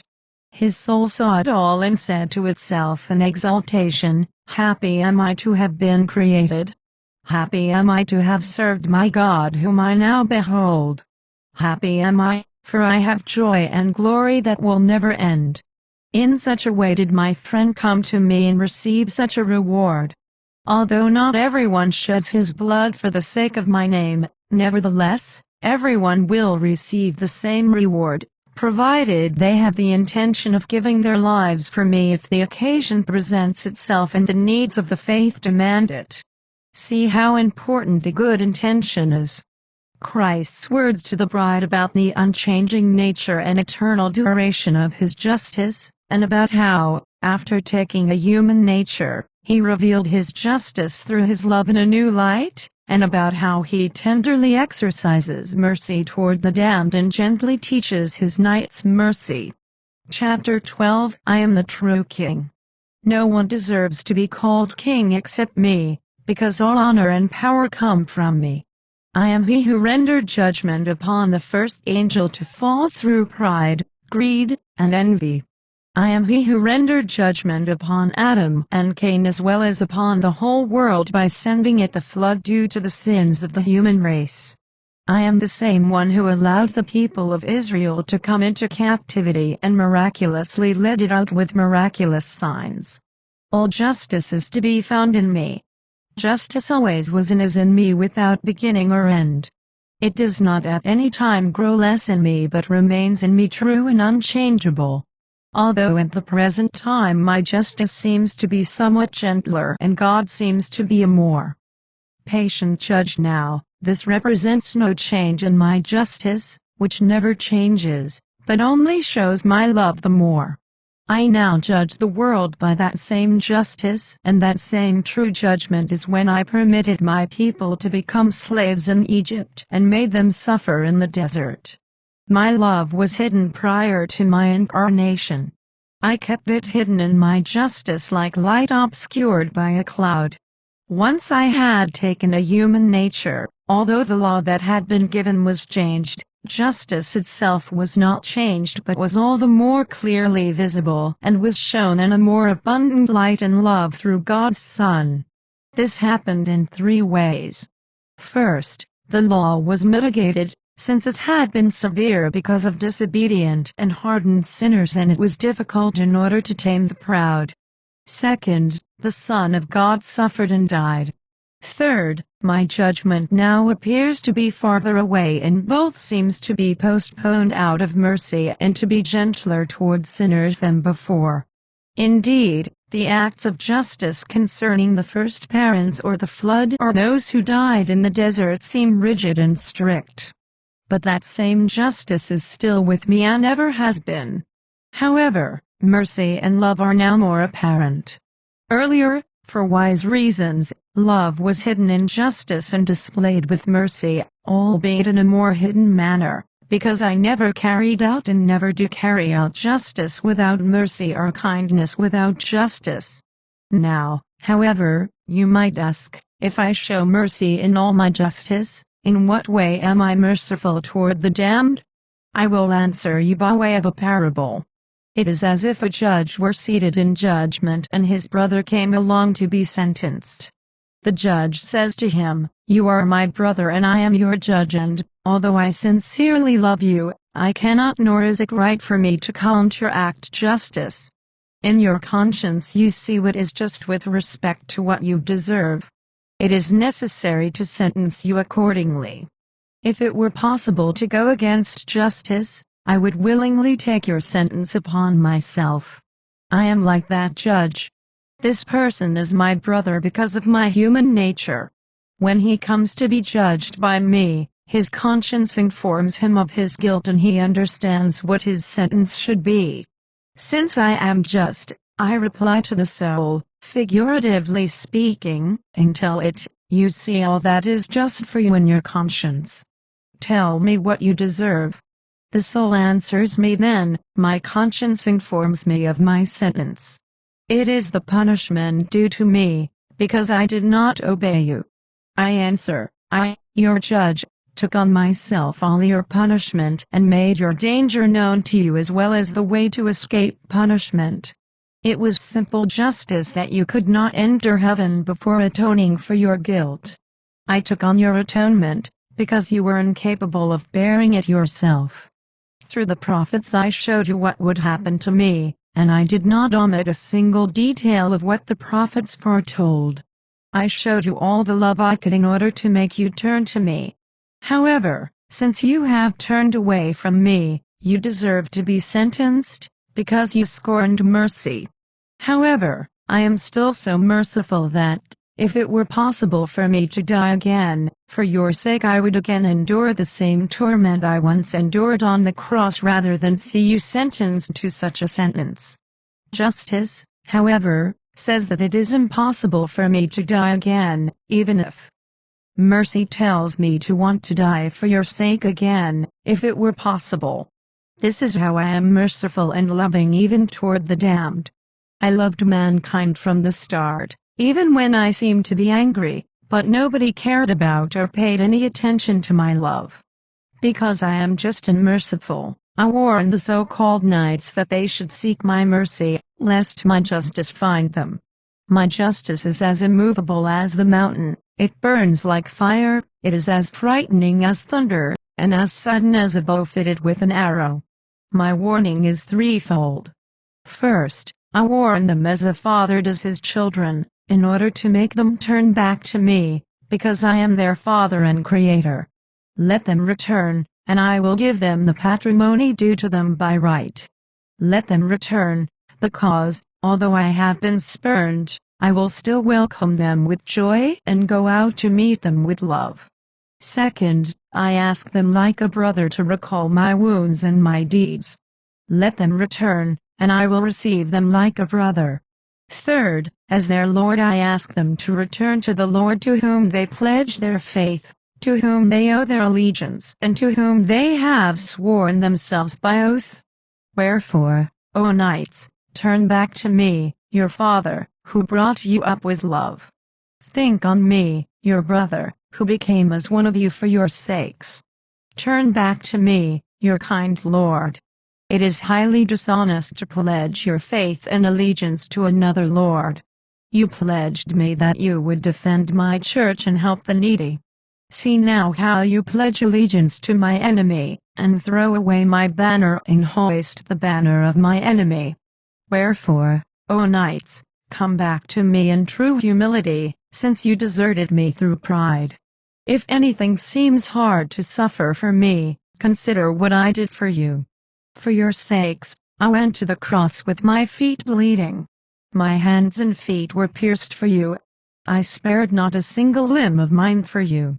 And yet you ignore all this by running away from me. Come back, and I will give you three kinds of help. First, fortitude, so as to be able to withstand your physical and spiritual enemies. Second, a brave generosity, so that you may fear nothing but me and may deem it a joy to exert yourselves for my sake.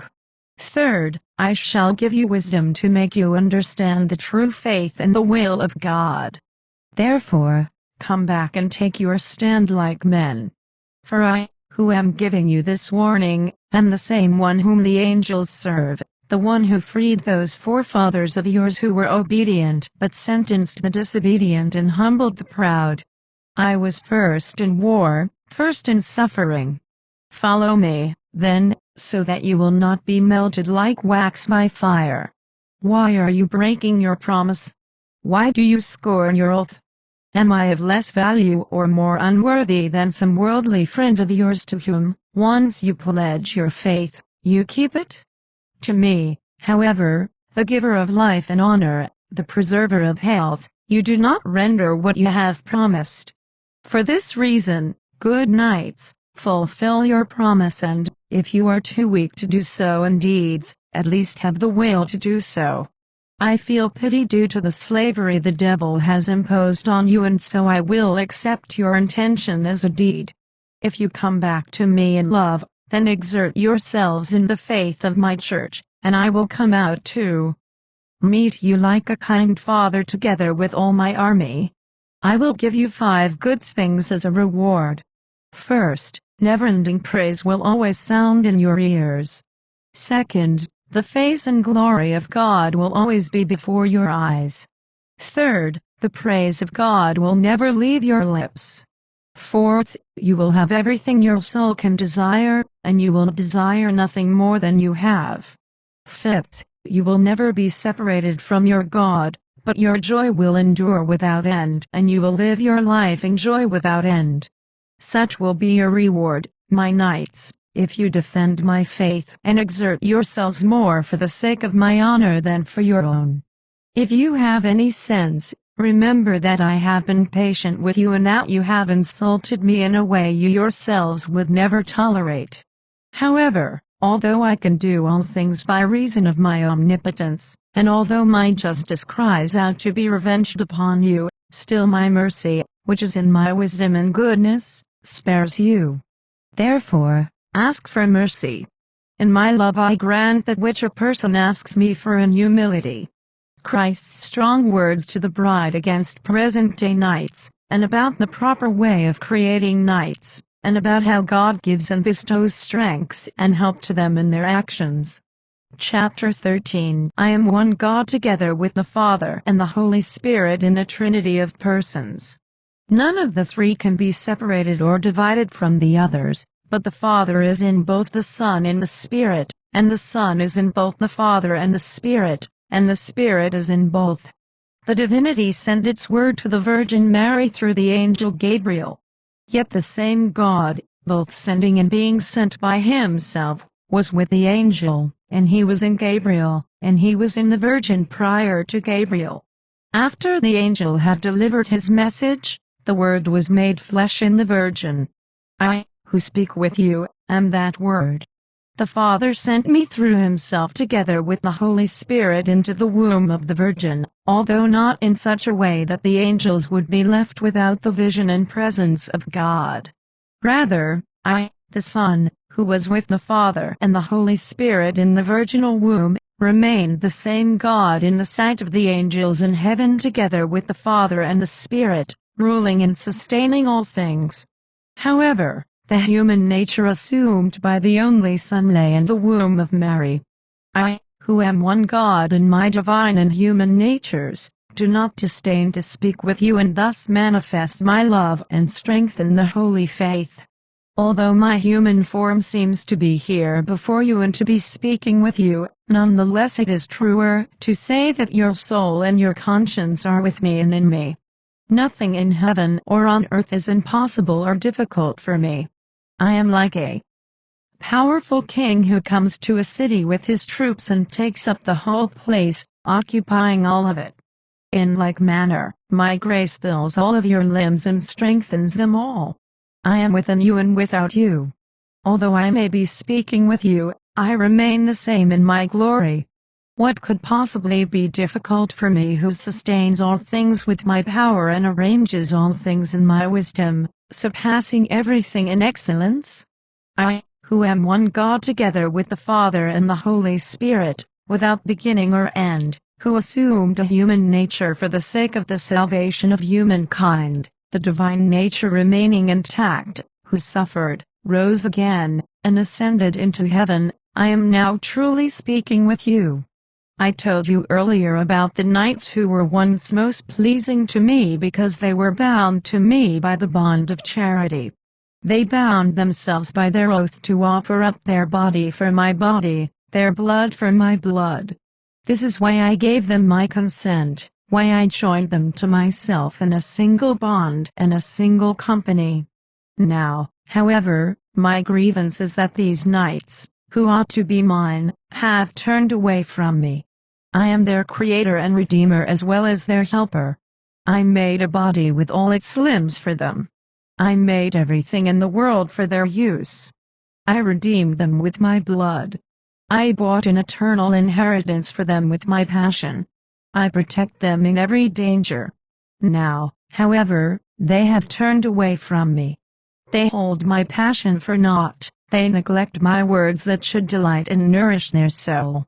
They despise me, preferring with all their heart and soul to offer up their body and let it be wounded in return for human praise, to shed their blood for the sake of satisfying their greed, happy to die on account of worldly, devilish, empty speech.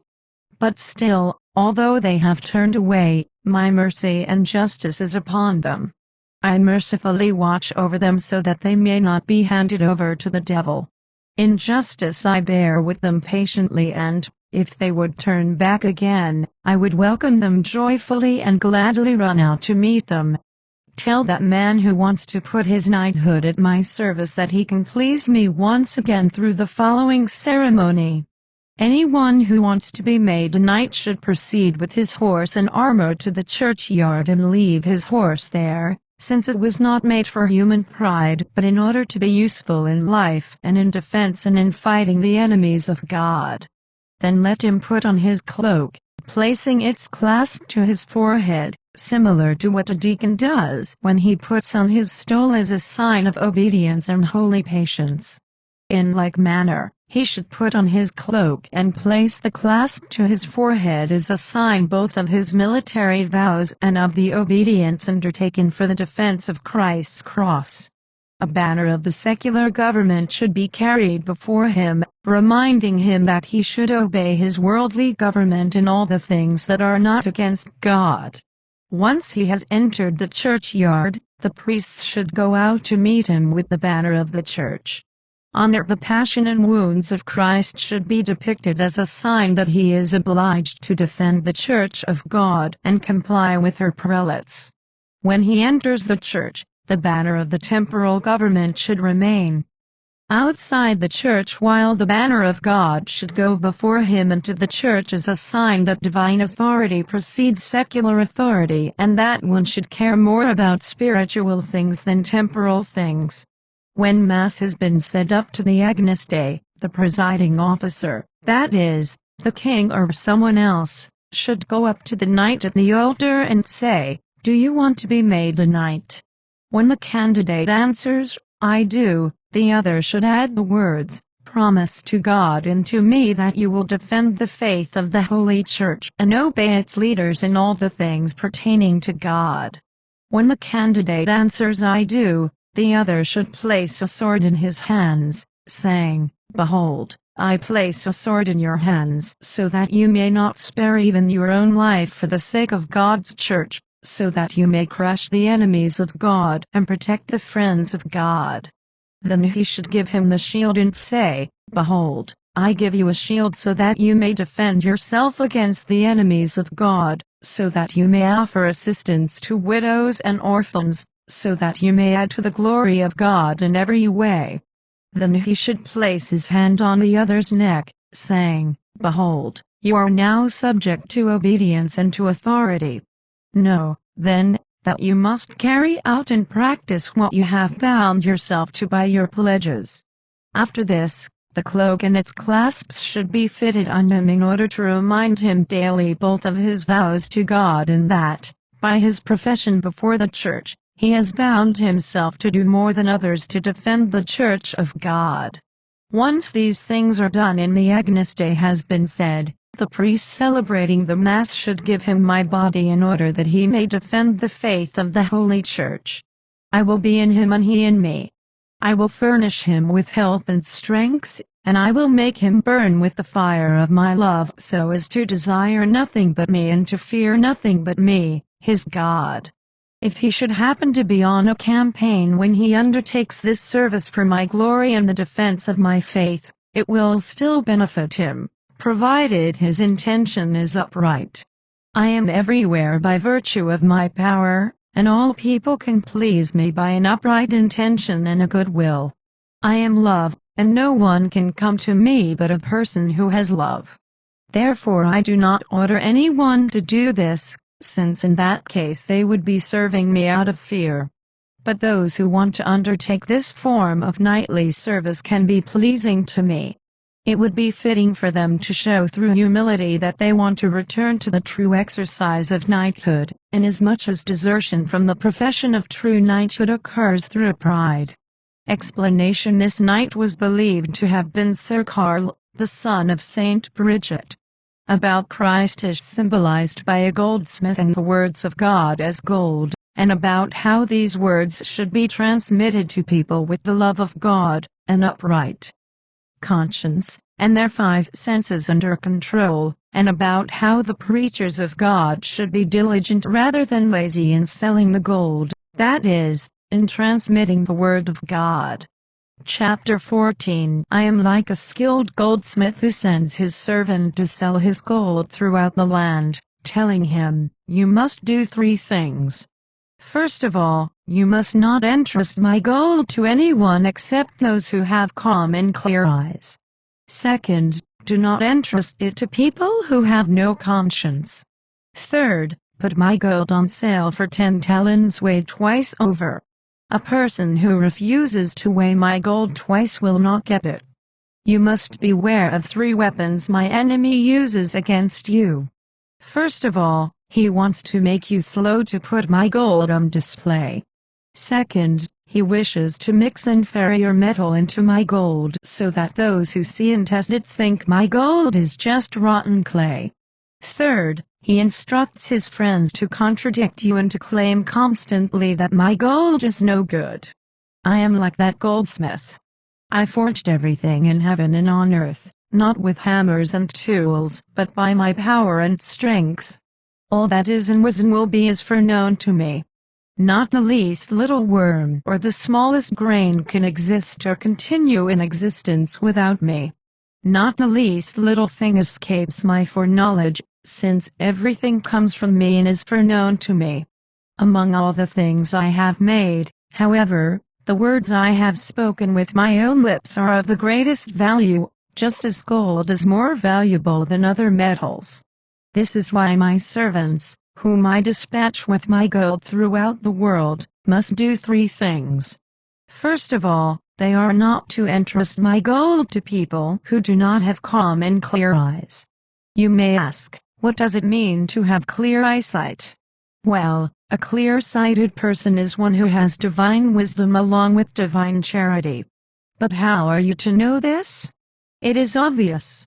That person is clear-sighted and can be entrusted with my gold who lives according to reason, who removes himself from worldly vanity and curiosity, who seeks nothing so much as his God.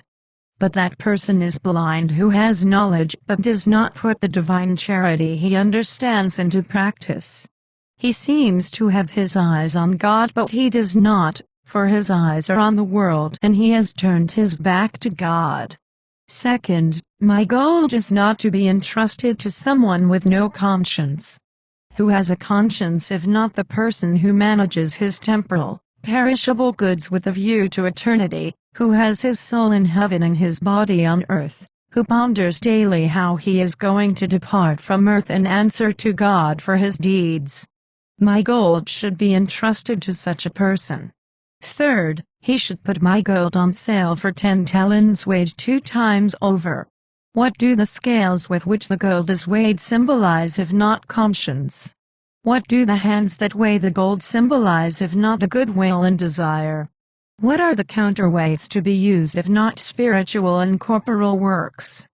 A person who wants to buy and keep my gold, that is, my words, should examine himself uprightly on the scales of his conscience and consider how he is to pay for it with 10 talents carefully weighed out in accordance with my wishes. The first talent is the person's disciplined eyesight.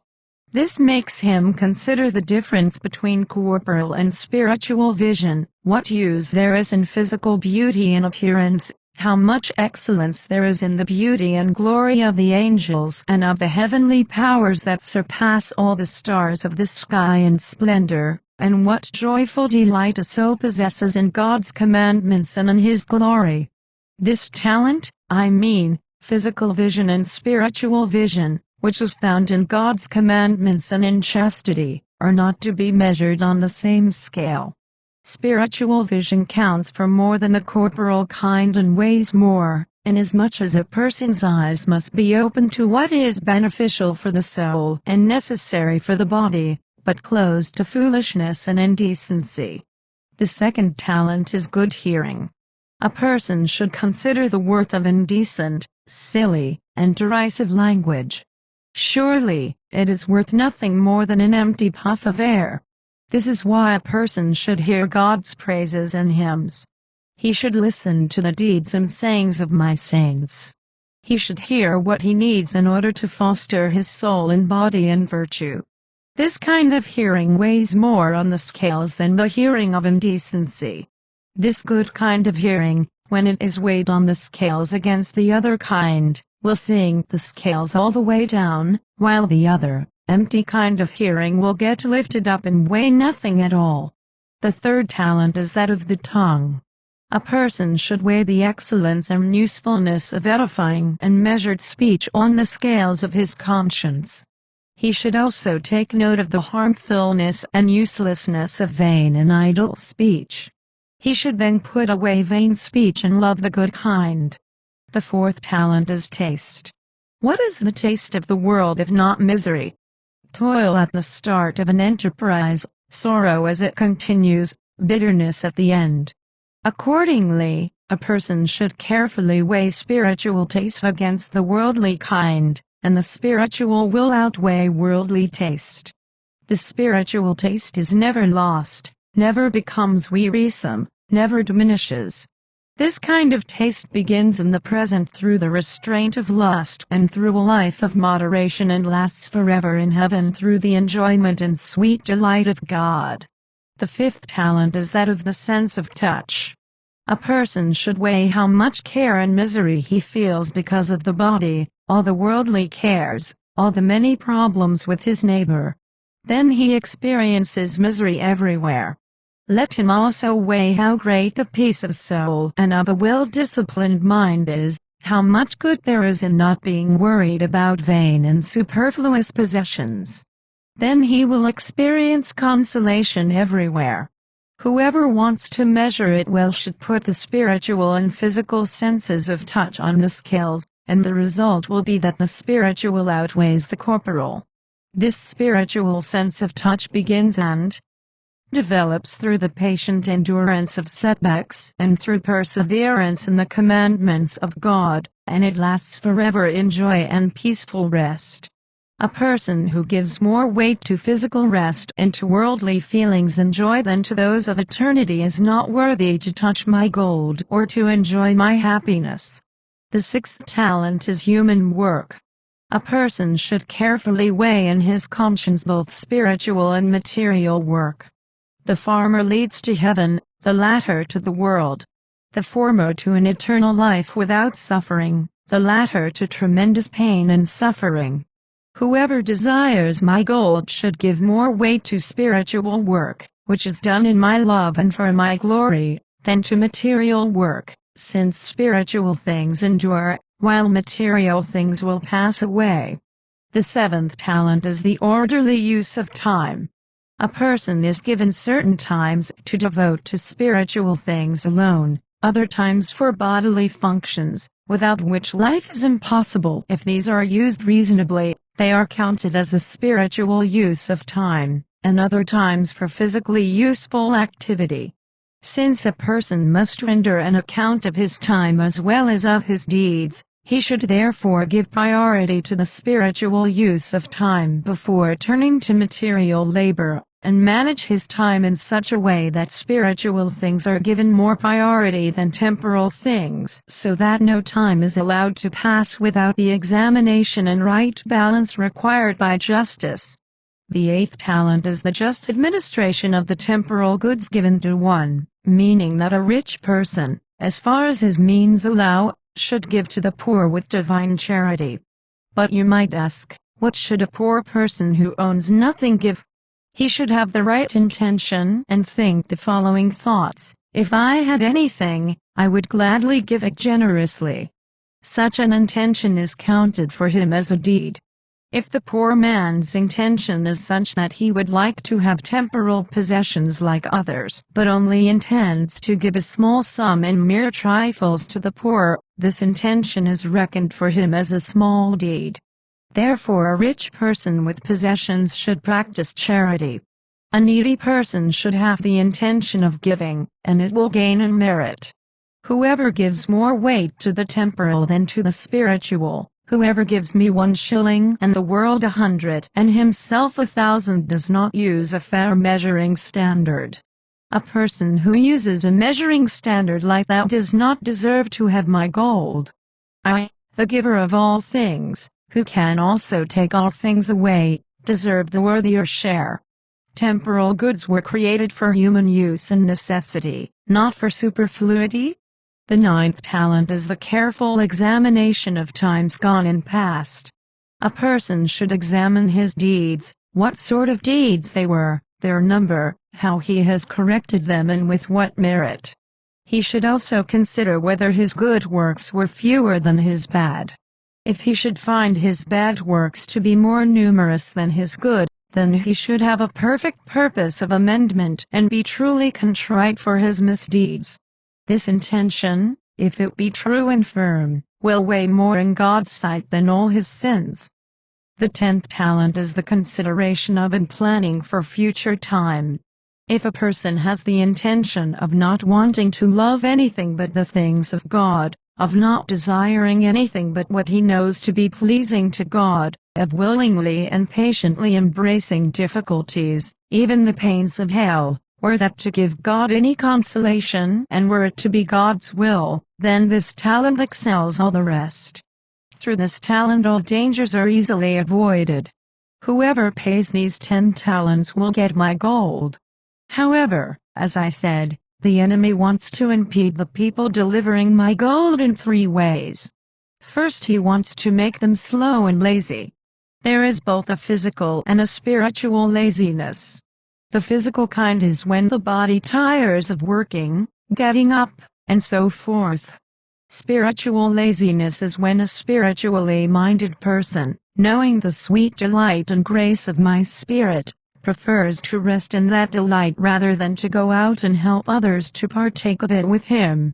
Did not Peter and Paul experience the overflowingly sweet delight of my Spirit? If it had been my will, they would rather have lain hidden in the lowest part of the earth with the interior delight they had than to go out into the world. However, in order that others might be made participants in their sweet delight and in order to instruct others along with themselves, they preferred to go out for other people's sake as well as for their own greater glory and not to remain by themselves without strengthening others with the grace given them. In like manner, my friends, although they would like to be alone and to enjoy that sweet delight they have already, should now go forth so that others might also become participants in their joy. Just as someone with abundant possessions does not use them for himself alone but entrusts them to others, so too my words and my grace should not be kept hidden but should be broadcast to others so that they, too, may be edified. My friends can give aid to 3 kinds of people. First, to the damned. Second, to sinners, that is, to those who fall into sins and get up again. Third, to the good who stand firm. But you may ask, how can a person give aid to the damned, seeing that they are unworthy of grace and it is impossible for them to return to grace? Let me answer you by way of a simile. It is as though there were countless holes at the bottom of a certain precipice and anyone falling into them would necessarily sink to the depths. However, if someone were to block up one of the holes, the person falling would not sink down as deeply as if no hole had been blocked up. This is what happens to the damned. Although by reason of my justice and their own hardened malice they have to be condemned at a definite and foreknown time, still their punishment will be lighter if they are held back by others from doing certain evils and instead urged to do something good. That is how I am merciful even toward the damned. Although mercy pleads for leniency, justice and their own wickedness countermand it. In the second place, they can give aid to those who fall down but get back up again by teaching them how to get up, by making them take care not to fall, and by instructing them how to improve and to resist their passions. In the third place, they can be of benefit to the righteous and perfect. Do not they themselves fall as well? Of course they do, but it is for their greater glory and the devil's shame. Just as a soldier lightly wounded in battle gets all the more stirred up because of his wound and becomes that much keener for battle, so too the diabolical temptation of adversity stirs up my chosen ones all the more for the spiritual struggle and for humility, and they make all the more fervent progress toward winning the crown of glory. Therefore my words should not be kept hidden from my friends, for, having heard of my grace, they will get all the more stirred up as to devotion toward me. My enemy's second method is to use deception in order to make my gold look like clay. For this reason, when any of my words are being transcribed, the transcriber should bring 2 trusty witnesses or 1 man of proven conscience to certify that he has examined the document. Only then may it be transmitted to whomever he wants, in order not to come and certified into the hands of enemies who could add something false, which could lead to the words of truth being denigrated amongst simple folk. My enemy's third method is to make his own friends preach resistance to my gold. My friends should then say to those who contradict them, the gold of these words contains, as it were, only three teachings. They teach you to fear rightly, to love piously, to desire heaven intelligently. Test the words and see for yourselves, and, if you find anything else there, contradict it. Christ's words to the bride about how the way to paradise was opened by his coming, and about the ardent love he showed us in bearing so many sufferings for us from his birth to his death, and about how the way to hell has now been made wide and the way to paradise narrow. Chapter 15. You are wondering why I am telling you such things and why I am revealing such marvels to you. Is it for your sake alone? Of course not. It is for the edification and salvation of others. You see, the world was like a kind of wilderness in which there was one road leading down to the great abyss. In the abyss were two chambers. One was so deep that it had no bottom, and the people who went down into it never came up again. The second was not so deep or frightening as the first. Those who went down into it had some hope of help. They experienced longing and delay but not misery, darkness but not torment. The people who lived in this second chamber kept sending their cries daily to a magnificent city nearby that was filled with every good thing and every delight. They cried out heartily, for they knew the way to the city. However, the wild forest was so thick and dense that they were unable to cross it or make any advance because of its density, and they had not the strength to forge a path through it. What was their cry? Their cry was this: "O God, come and give us help, show us the way and enlighten us, we are waiting for you. We cannot be saved by anyone but you." This cry came to my hearing in heaven and moved me to mercy.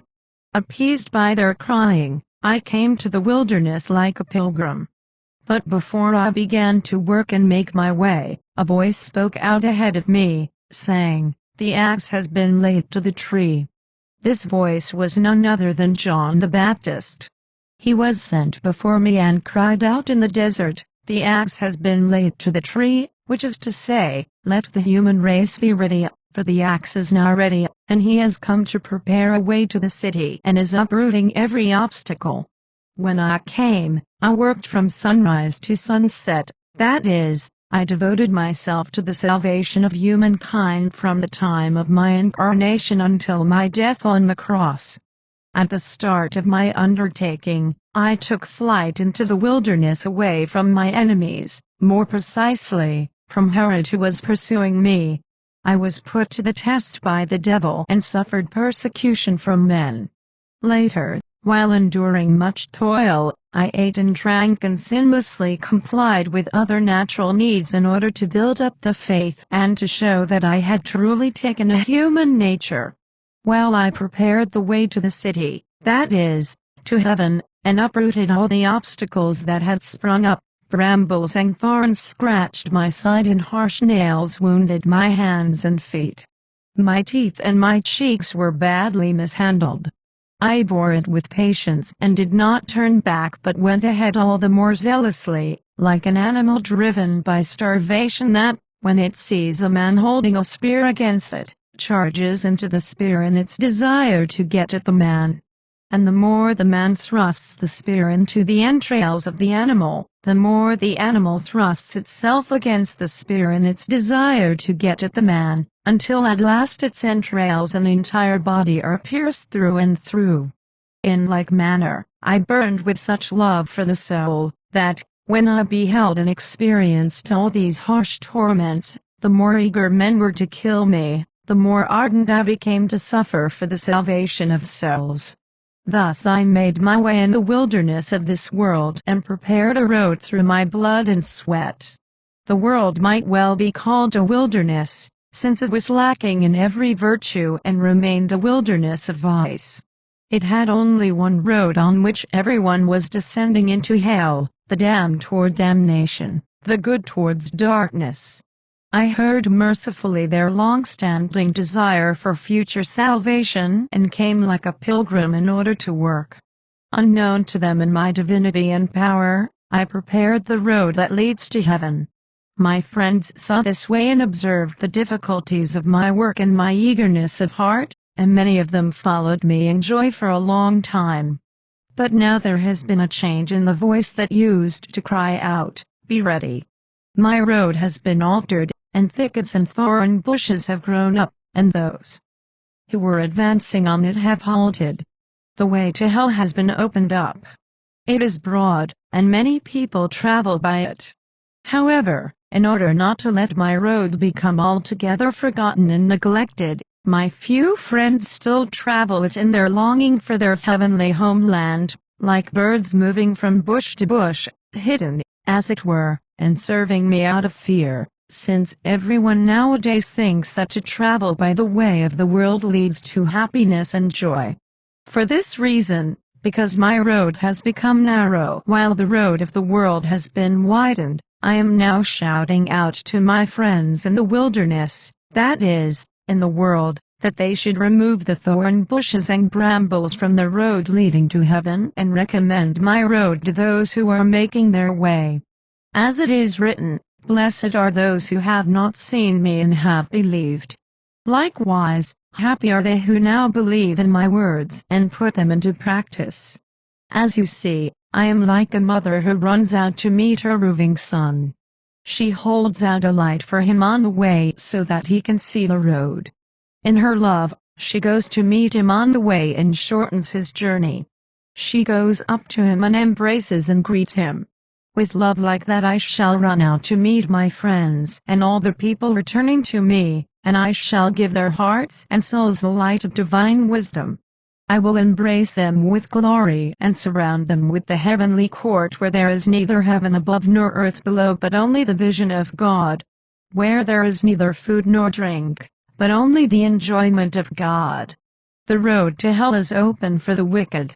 Once they enter into it, they will never come up again. They will be without glory or bliss and will be filled with misery and everlasting reproach. This is why I speak these words and reveal this love of mine, so that those who have turned away may turn back to me and recognize me, their Creator, whom they have forgotten. Christ's words to the bride about why he speaks with her rather than with others better than she, and about 3 things commanded, 3 forbidden, 3 permitted, and 3 recommended to the bride by Christ. A most excellent lesson. Chapter 16. Many people wonder why I speak with you and not with others who live a better life and have served me for a longer time. I answer them by way of a parable. A certain lord owns several vineyards in several different regions. The wine of each vineyard has the particular taste of the region where it comes from. Once the wine has been pressed, the owner of the vineyard sometimes drinks the mediocre and weaker wine and not the better kind. If any of those present sees him and asks their lord why he does so, he will answer that this particular wine tasted good and sweet to him at the time. This does not mean that the Lord gets rid of the better wines or holds them in disdain, but that he reserves them for his use and privilege on an appropriate occasion, each of them for the occasion for which it is suited. This is the way I deal with you. I have many friends whose life is sweeter to me than honey, more delicious than any wine, brighter in my sight than the sun. However, it pleased me to choose you in my spirit, not because you are better than they are or equal to them or better qualified, but because I wanted to, I who can make sages out of fools and saints out of sinners. I did not grant you so great a grace because I hold the others in disdain. Rather, I am reserving them for another use and privilege as justice demands. Humble yourself then in every way, and do not let anything trouble you but your sins. Love everyone, even those who seem to hate and slander you, for they are only providing you with a greater opportunity to win your crown. 3 things I command you to do. 3 things I command you not to do. 3 things I permit you to do. 3 things I recommend you to do. I command you to do 3 things, then. First, to desire nothing but your God. Second, to cast off all pride and arrogance. Third, always to hate the lust of the flesh. 3 things I order you not to do. First, neither to love vain, indecent speech nor, second, excessive eating and superfluity in other things, and, third, to flee from worldly merriment and frivolity. I permit you to do 3 things. First, to sleep moderately for the sake of good health. Second, to carry out temperate vigils to train the body.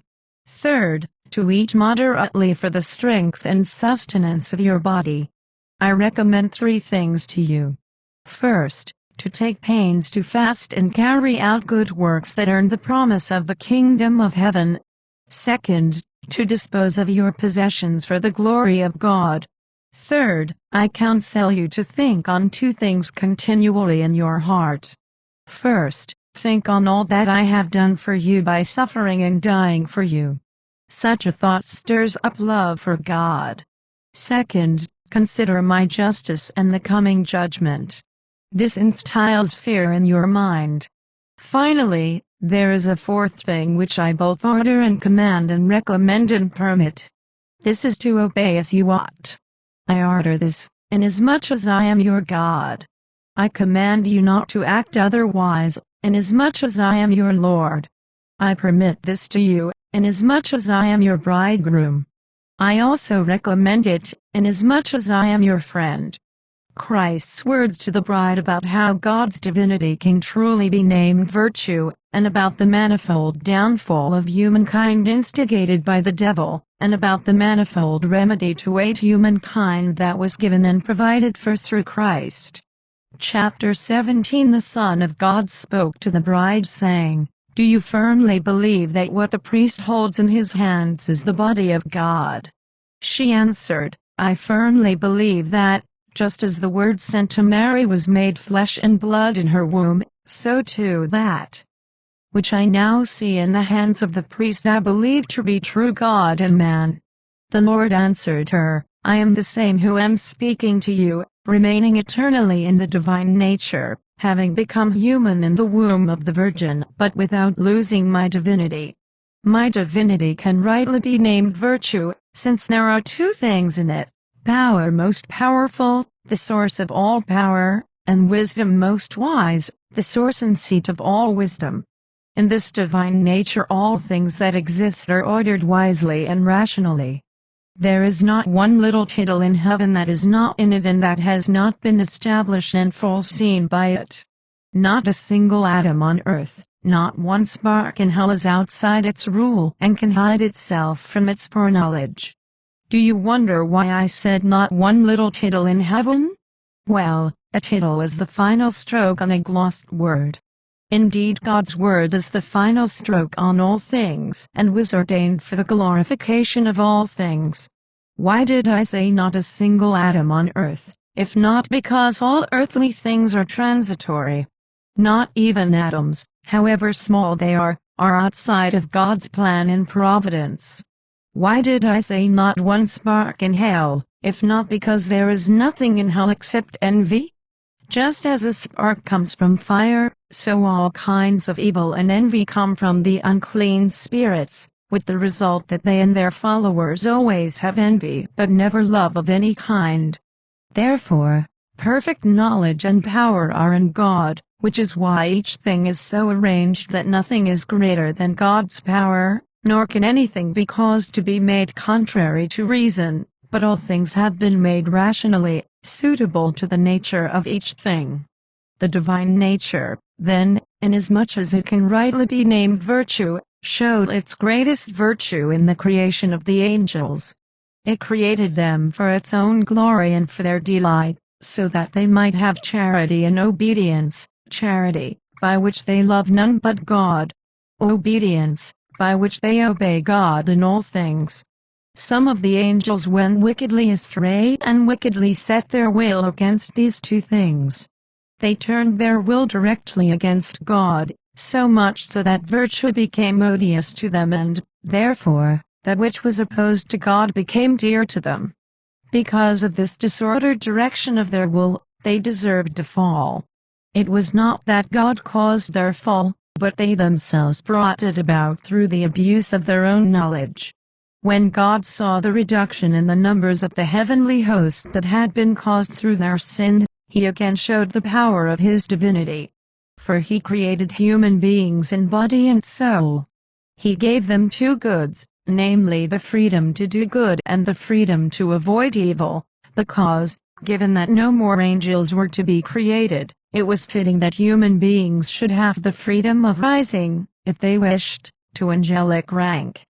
God also gave the human soul two goods, namely a rational mind in order to distinguish opposite from opposite and better from best, and fortitude in order to persevere in the good. When the devil saw this love of God for mankind, he considered thus in his envy, so then, God has made a new thing that can rise up to our place and by its own efforts gain that which we lost through neglect. If we can deceive him and cause his downfall, he will cease his efforts, and then he will not rise up to such a rank. Then, having thought out a plan of deception, they deceived the first man and prevailed over him with my just permission. But how and when was the man defeated? To be sure, when he left off virtue and did what was forbidden, when the serpent's promise pleased him more than obedience to me. Due to this disobedience he could not live in heaven, since he had despised God, and not in hell either, since his soul, using reason, carefully examined what he had done and had contrition for his crime.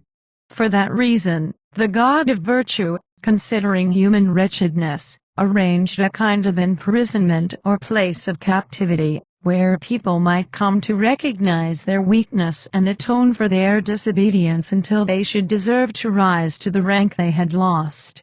The devil, meanwhile, taking this into consideration, wanted to kill the human soul by means of ingratitude. Injecting his filth into the soul, he so darkened her intellect that she had neither the love nor the fear of God. God's justice was forgotten and his judgment scorned. For that reason, God's goodness and gifts were no longer appreciated but fell into oblivion. Thus God was not loved, and the human conscience was so darkened that humanity was in a wretched state and fell into even greater wretchedness. Although humanity was in such a state, still God's virtue was not lacking. Rather, He revealed His mercy and justice. He revealed His mercy when He revealed to Adam and other good people that they would obtain help at a predetermined time. This stirred up their fervor and love for God. He also revealed His justice through the flood in Noah's day, which filled human hearts with the fear of God. Even after that the devil still did not leave off further molesting humankind, but attacked it by means of two other evils. First, he inspired faithlessness in people. Second, hopelessness. He inspired faithlessness in order that people might not believe in the word of God but would attribute His wonders to fate. He inspired hopelessness lest they hoped to be saved and obtain the glory they had lost.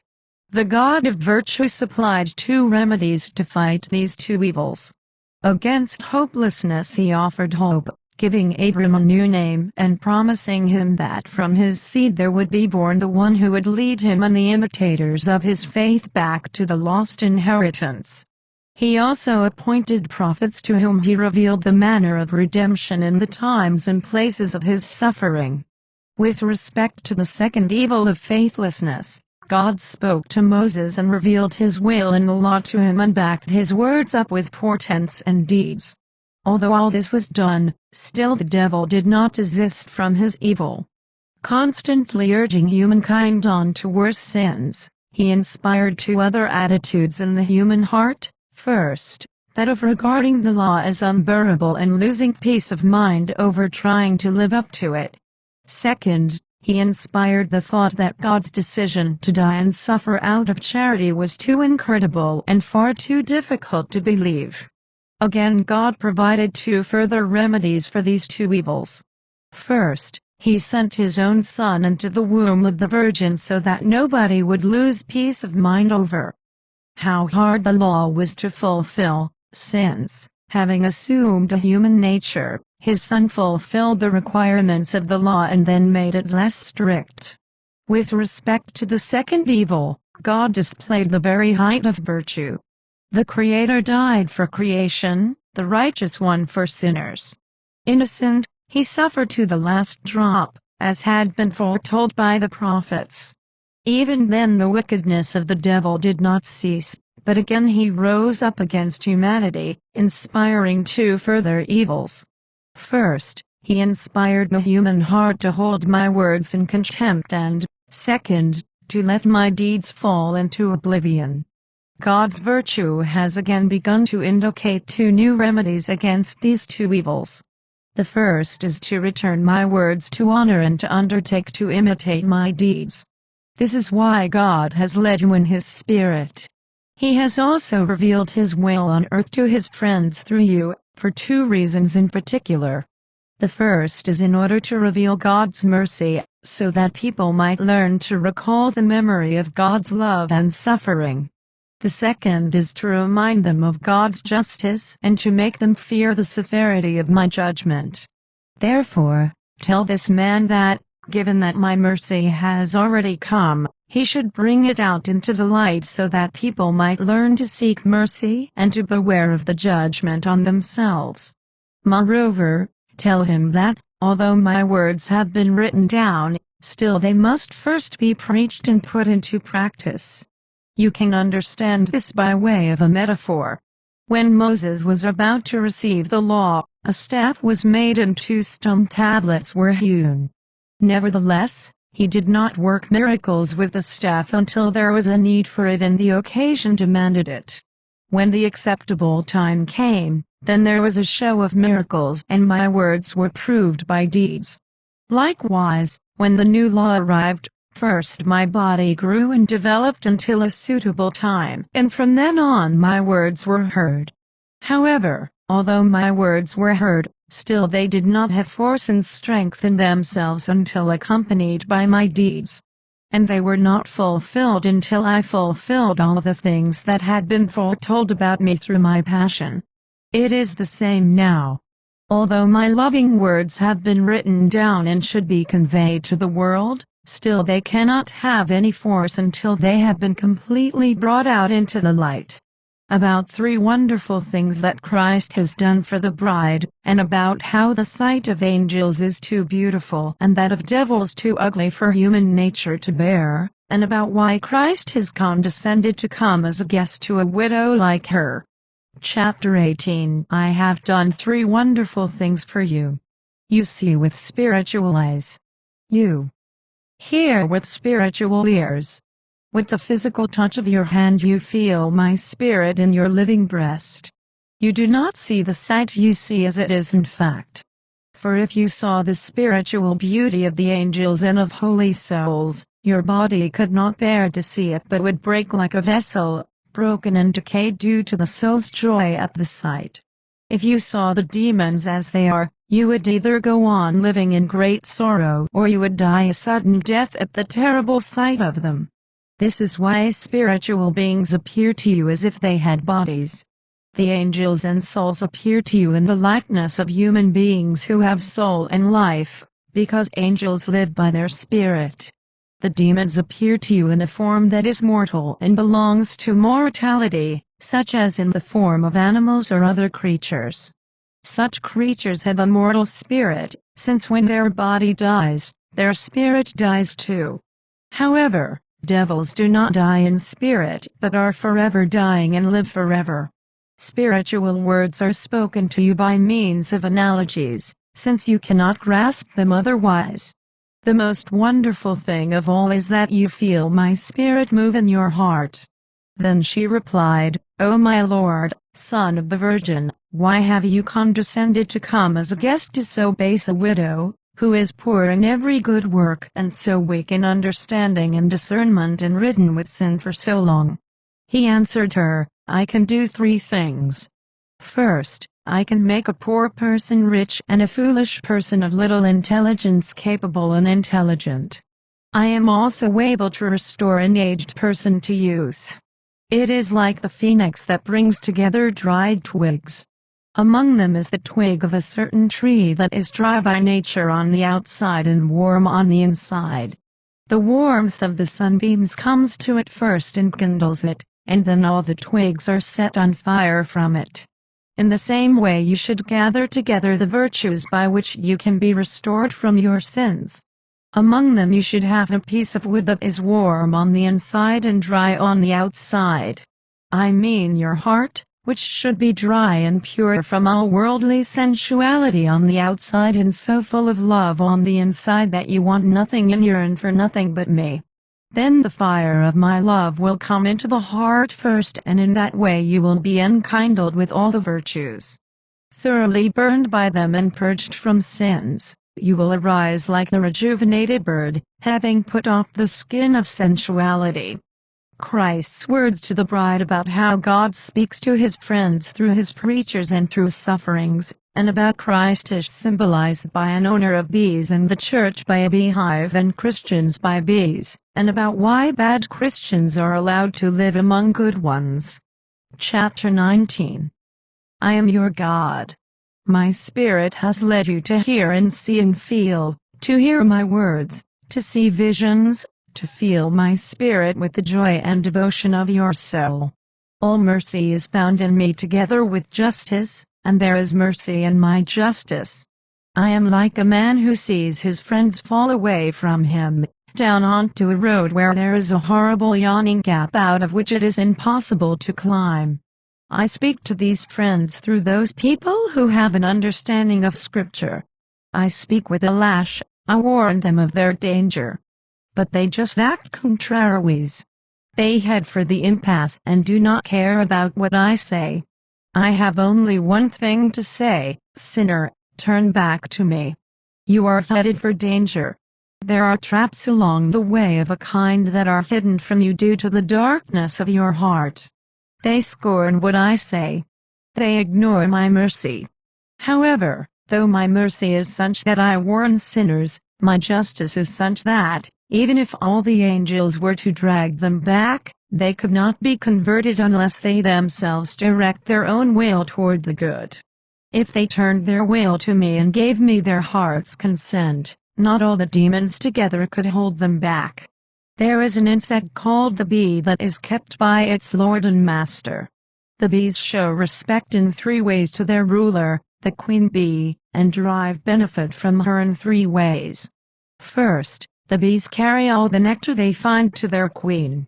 Second, they stay or go at her beck and call, and wherever they fly and wherever they appear, their love and charity is always for the queen. Third, they follow and serve her, sticking steadily close by her side. In return for these 3 things, the bees receive a 3-fold benefit from their queen.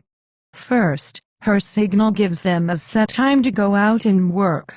Second, she gives them direction and mutual love. Because of her presence and rule and because of the love she has toward them and they toward her, all the bees are united with one another in love, and each one rejoices over the others and at their advancement. Third, they are made fruitful through their mutual love and the joy of their leader. Just as fish discharge their eggs while playing together in the sea, and their eggs fall into the sea and bear fruit, so bees are also made fruitful through their mutual love and their leader's affection and joy. By my wondrous power, a seemingly lifeless seed comes forth from their love and will receive life through my goodness. The master, that is, the owner of the bees, speaks to his servant in his concern for them. My servant, he says, it seems to me that my bees are ill and do not fly at all. The servant answers, I do not understand this illness, but if it is so, I ask you how I can learn about it. The master answers, you can infer their illness or problem by 3 signs. The first sign is that they are weak and sluggish in flight, which means that they have lost the queen from whom they receive strength and consolation. The second sign is that they go out at random and unplanned hours, which means that they are not getting the signal of their leader's call. The third sign is that they show no love for the beehive, and therefore return home carrying nothing back, saddening themselves but not bringing any nectar to live on in the future. Healthy and fit bees are steady and strong in their flight. They keep regular hours for going out and returning, bringing back wax to build their dwellings and honey for their nourishment. The servant answers the master, "If they are useless and infirm, why do you allow them to go on any more and do not do away with them?" The master answers, "I permit them to live for 3 reasons, inasmuch as they provide 3 benefits, although not by their own power. First, because they occupy the dwellings prepared for them. Horseflies do not come and occupy the empty dwellings and disturb the good bees that remain. Second, other bees become more fruitful and diligent at their work due to the badness of the bad bees. The fruitful bees see the bad and unfruitful bees working only to satisfy their own desires, and they become the more diligent in their work of gathering for their queen the more eager the bad bees are seen to be in gathering for their own desires. In the third place, the bad bees are useful to the good bees when it comes to their mutual defense. For there is a flying insect accustomed to eating bees. When the bees perceive this insect coming, all of them hate it in common. Although the bad bees fight and hate it out of envy and self-defense, while the good ones do so out of love and justice, both the good and bad bees work together to attack these insects. If all the bad bees were taken away and only the good ones were left, this insect would quickly prevail over them, since then they would be fewer. That is why, the master said, I put up with the useless bees. However, when autumn comes, I shall provide for the good bees and shall separate them from the bad ones that, if they are left outside the beehive, will die from the cold.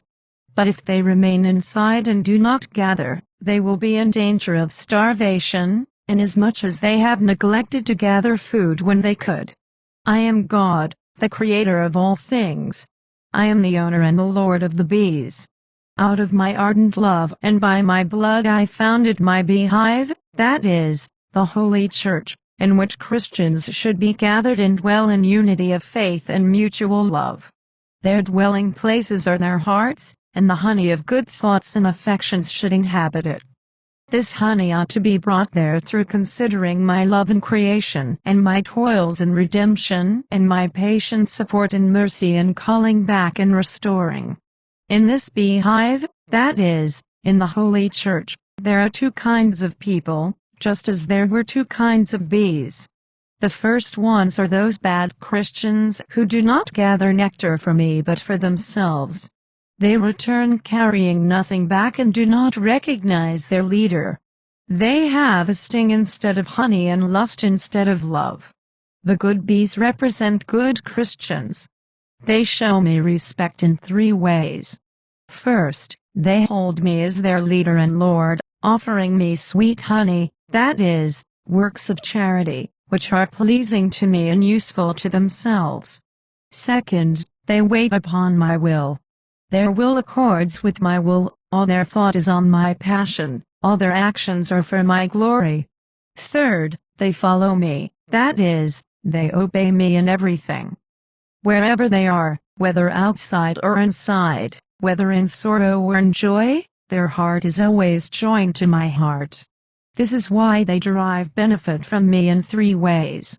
First, through the call of virtue and my inspiration, they have fixed in certain times, night at night time and daylight at daytime. Indeed, they change night into day, that is, worldly happiness into eternal happiness, and perishable happiness into everlasting stability. They are sensible in every respect, inasmuch as they make use of their present goods for their necessities. They are steadfast in adversity, wary in success, moderate in the care of the body, careful and circumspect in their actions. Second, like the good bees, they have mutual love, in such a way that they are all of one heart toward me, loving their neighbor as themselves but me above all else, even above themselves. Third, they are made fruitful through me. What is it to be fruitful if not to have my Holy Spirit and be filled with Him? Whoever does not have Him and lacks His honey is unfruitful and useless. He falls down and perishes. However, the Holy Spirit sets the person in whom He dwells on fire with divine love. He opens the senses of his mind. He uproots pride and incontinence. He spurs the soul unto the glory of God and the contempt of the world. The unfruitful bees do not know this spirit and therefore scorn discipline, fleeing the unity and fellowship of love. They are empty of good works. They change daylight into darkness, consolation into mourning, happiness into sorrow. Nevertheless, I let them live for 3 reasons. First, so that horseflies, that is, the infidels, do not get into the dwelling places that have been prepared. If the wicked were removed all at once, there would be too few good Christians left, and, because of their small numbers, the infidels, being greater in number, would come and live side by side with them, causing them much disturbance. Second, they are tolerated in order to test the good Christians, for, as you know, the perseverance of good people is put to the test by the wickedness of the wicked. Adversity reveals how patient a person is, while prosperity makes plain how persevering and temperate he is. Since vices insinuate themselves into good characters from time to time and virtues can often make people proud, the wicked are allowed to live alongside the good in order that good people may not become enervated from too much happiness or fall asleep out of sloth, and also in order that they may frequently fix their gaze on God. Where there is little struggle, there is also little reward. In the third place, they are tolerated for their assistance so that neither the Gentiles nor other hostile infidels might harm those seeming to be good Christians, but that they might rather fear them because there are more of them.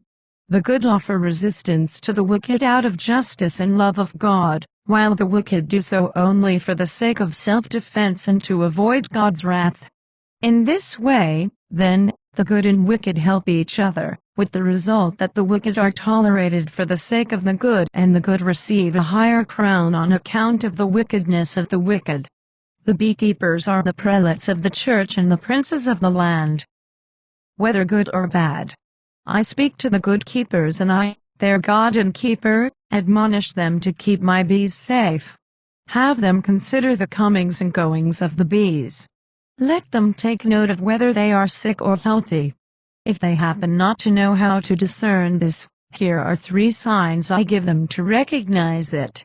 Those bees are useless that are sluggish in flight, erratic in their hours, and contribute nothing to bringing in honey. The ones that are sluggish in flight are those who show greater concern for temporal goods than for eternal ones, who fear the death of the body more than that of the soul, who say this to themselves, "Why should I be full of disquiet, when I can have quiet and peace? Why should I die to myself when I can live?" These wretches do not reflect on how I, the powerful King of glory, chose to be powerless.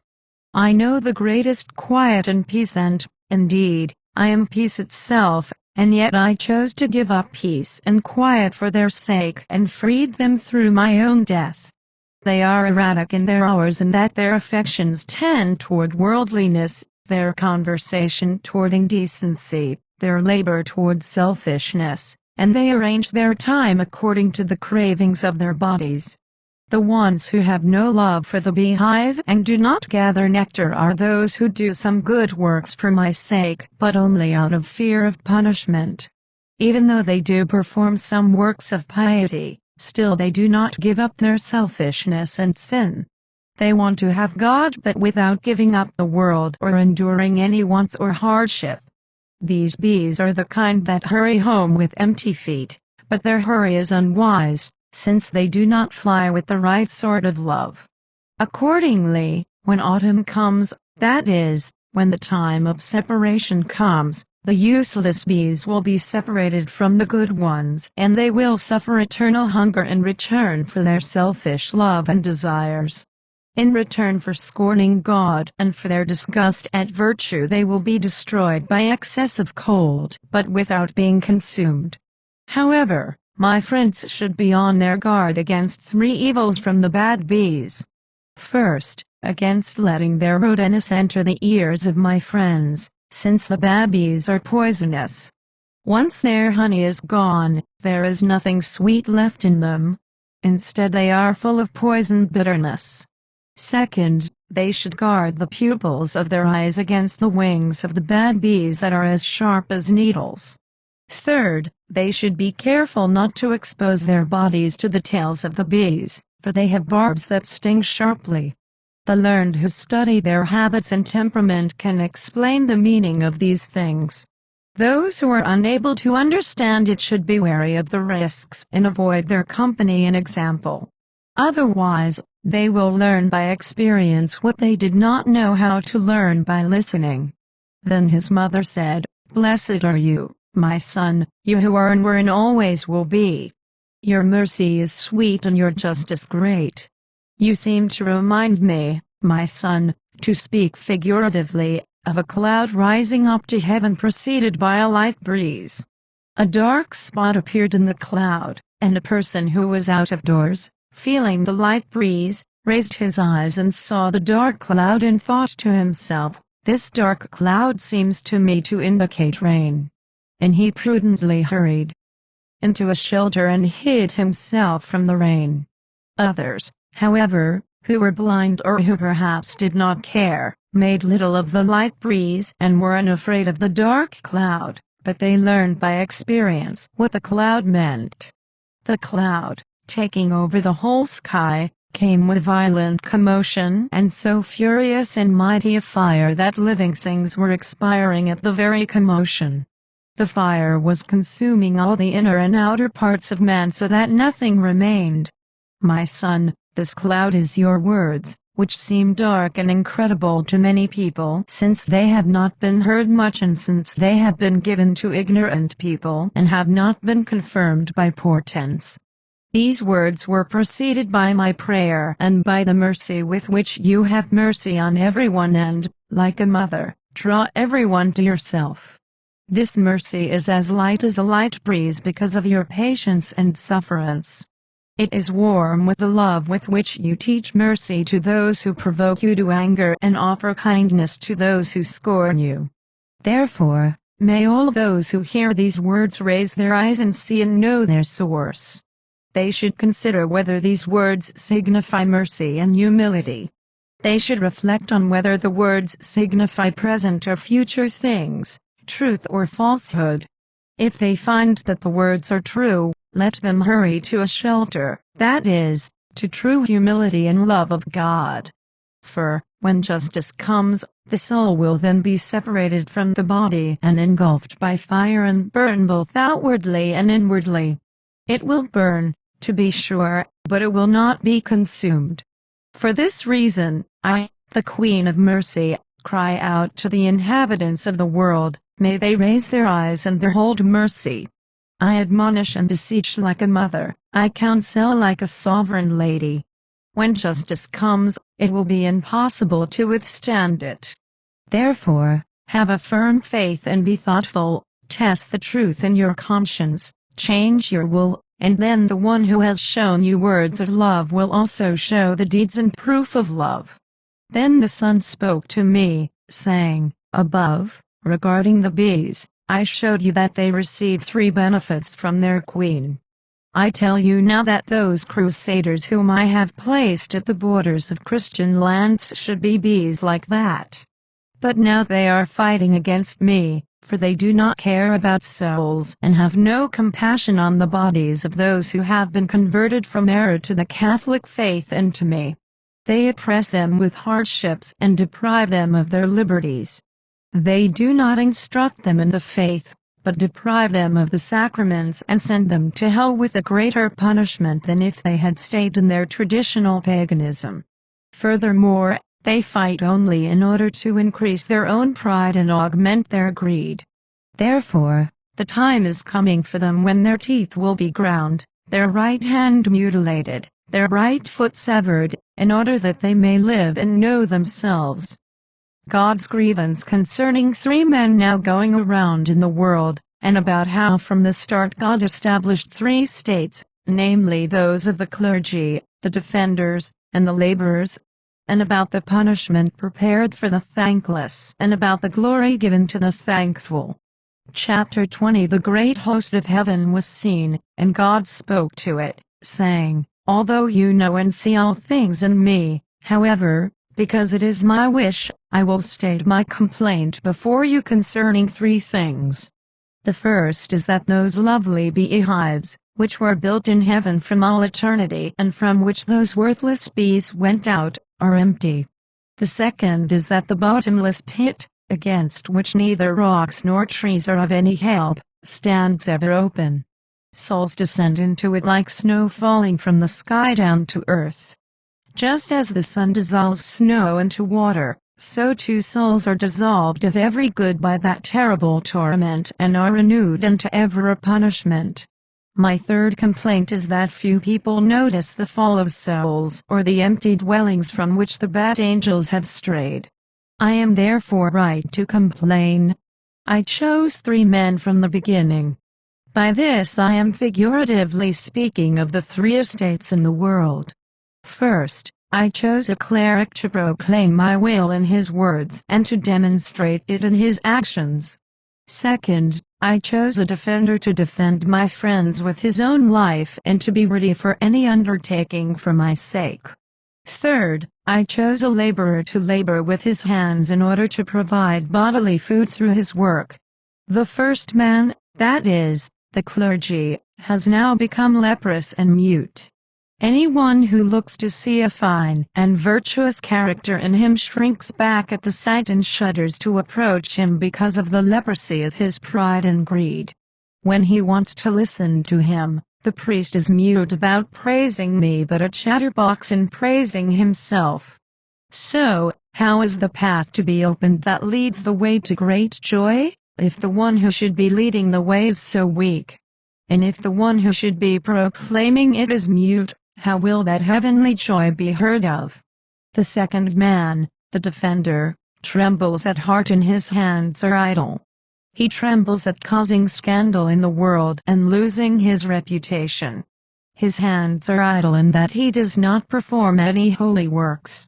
Instead, everything he does for the world. Who, then, will defend my people if the one who should be their leader is afraid?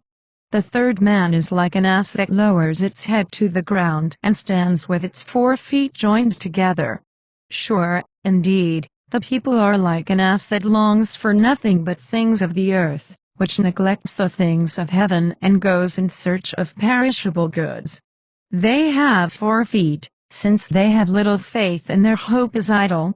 Third, they have no good works and, fourth, they are entirely intent upon sinning. This is why their mouth is always open for gluttony and greed. My friends, how come that endless yawning pit be reduced or the honeycomb be filled by people such as these? God's mother replied, May you be blessed, my son. Your grievance is justified. Your friends and I have only one word of excuse for you to save the human race. It is this: have mercy, Jesus Christ, Son of the living God. This is my cry and the cry of your friends. The son replied, Your words are sweet to my ears, their taste delights my mouth, they enter my heart with love. I do have a cleric, a defender, and a peasant. The first pleases me like a bride whom an honest bridegroom yearns and longs for with divine love. His voice will be like the voice of clamorous speech that echoes in the woods.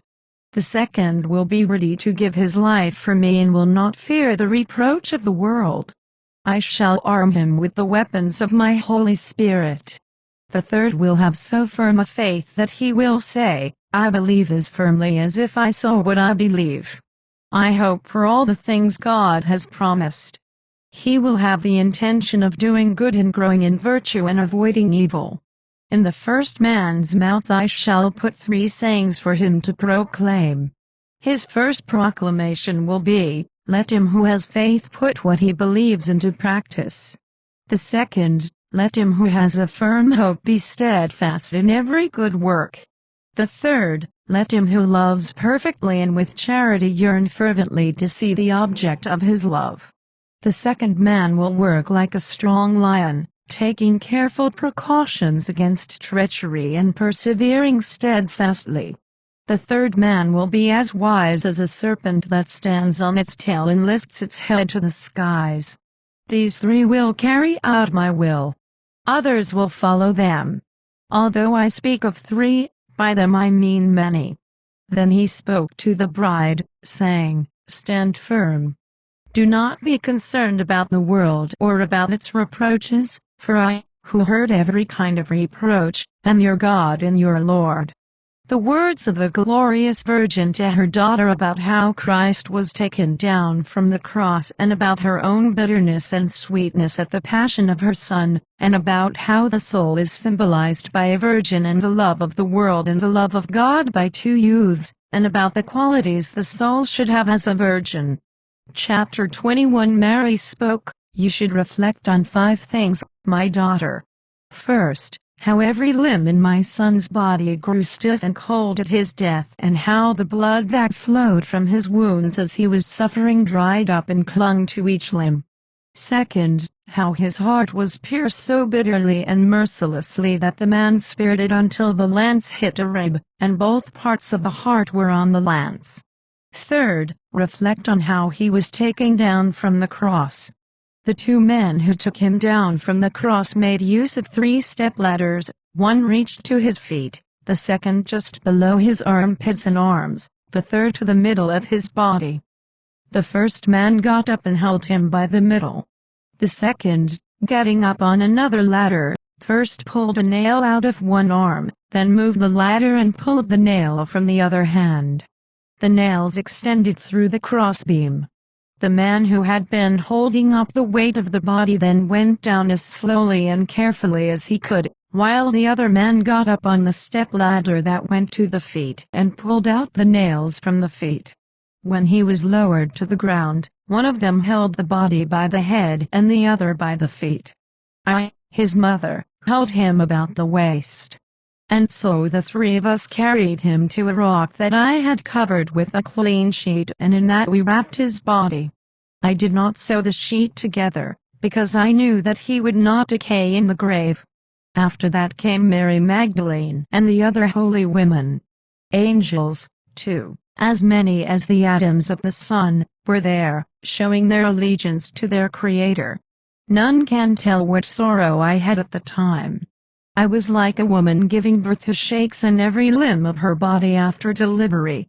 Although she can scarcely breathe due to the pain, still she rejoices inwardly as much as she can because she knows that the child she has given birth to will never return to the same painful ordeal he has just left.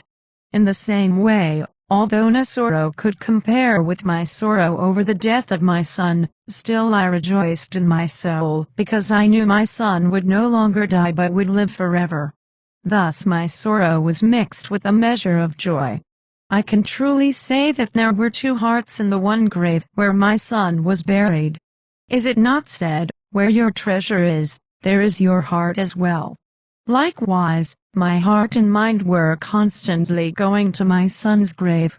Then the Mother of God went on to say, I shall describe this man by way of a metaphor, how he was situated and in what kind of state and what his present situation is like. It is as though a virgin was betrothed to a man and 2 youths were standing before her. One of them, having been addressed by the virgin, said to her, I advise you not to trust the man to whom you are betrothed.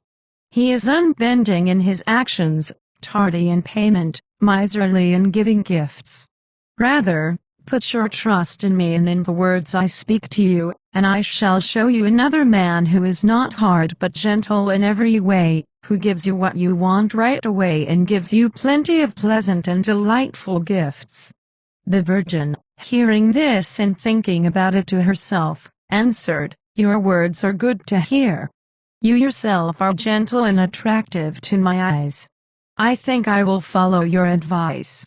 When she took off her ring in order to give it to the youth, she saw 3 sayings inscribed on it. The first was, "When you come to the top of the tree, beware lest you lay hold of a dry branch of the tree to support yourself and fall." The second saying was, "Beware lest you take advice from an enemy." The third saying was, "Place not your heart between the teeth of a lion." When the Virgin saw these sayings, she pulled her hand back and held on to the ring, thinking to herself, "These 3 sayings I see may perhaps mean that this man who wants to have me as his bride is not to be trusted. It seems to me that his words are empty. He is full of hatred and will kill me." While she was thinking this, she looked again and noticed another inscription that also had 3 sayings. The first saying was, "Give to the one who gives to you." The second saying was, "Give blood for blood." The third saying was, "Take not from the owner what belongs to him." When the Virgin saw and heard this, she thought again to herself, "The first 3 sayings inform me how I can escape death, the other 3 how I can obtain life. Therefore, it is right for me to follow the words of life." Then the Virgin prudently summoned to herself the servant of the man to whom she had first been betrothed. When he came, the man who wanted to deceive her withdrew from them. So it is with the soul of that person who was betrothed to God. The 2 youths standing before the soul represent the friendship of God and the friendship of the world. The friends of the world have come closer to him up until now. They spoke to him of worldly riches and glory, and he almost gave the ring of his love to them and consented to them in every way. But by the aid of my Son's grace he saw an inscription, that is, he heard the words of his mercy and understood 3 things through them. First, that he should beware lest, the higher he rose and the more he relied on perishable things, the worse would be the fall that threatened him. Second, he understood that there was nothing in the world but sorrow and care. Third, that his reward from the devil would be evil. Then he saw another inscription, he heard its consoling messages. The first message was that he should give his possessions to God from whom he had received them all. The second was that he should render the service of his own body to the man who had shed his blood for him. The third was that he should not alienate his soul from the God who had created and redeemed it. Now that he has heard and carefully considered these things, God's servants approach him and he is pleased with them, and the servants of the world draw away from him. His soul is now like a virgin who has risen fresh from the arms of her bridegroom and who ought to have 3 things. First, she should have fine clothes so as not to be laughed at by the royal maidservants, should some defect be noticed in her clothes. Second, she should comply with the will of her bridegroom so as not to cause him any dishonor on her account, should anything dishonorable be discovered in her actions. Third, she should be completely clean lest the bridegroom discover in her any stain because of which he might scorn or repudiate her. Let her also have people to guide her to the bridegroom's suite so as not to lose her way about the precincts or in the elaborate entrance. A guide should have 2 characteristics. First, the person following him should be able to see him. Second, one should be able to hear his directions and where he steps. A person following another who leads the way should have 3 characteristics. First, he should not be slow and sluggish in following. Second, he should not hide himself from the person leading the way. Third, he should pay close attention and watch the footsteps of his guide and follow him eagerly. Thus, in order that his soul may reach the suite of the bridegroom, it is necessary that it be guided by the kind of guide who can successfully lead it to God his bridegroom. The glorious Virgin's doctrinal teaching to her daughter about spiritual and temporal wisdom and about which of them one ought to imitate, and about how spiritual wisdom leads a person to everlasting consolation, after a little struggle, while temporal wisdom leads to eternal damnation. Chapter 22 Mary spoke, "It is written that if you would be wise you should learn wisdom from a wise person." Accordingly, I give you the figurative example of a man who wanted to learn wisdom and saw two teachers standing before him. He said to them, "I would really like to learn wisdom, if only I knew where it would lead me and of what use and purpose it is."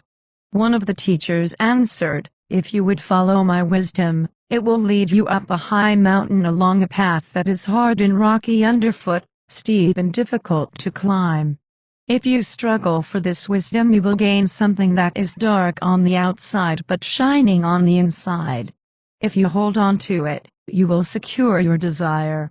Like a circle that spins around, it will draw you to itself more and more, sweetly and ever more sweetly, until in time you are imbued with happiness from every side."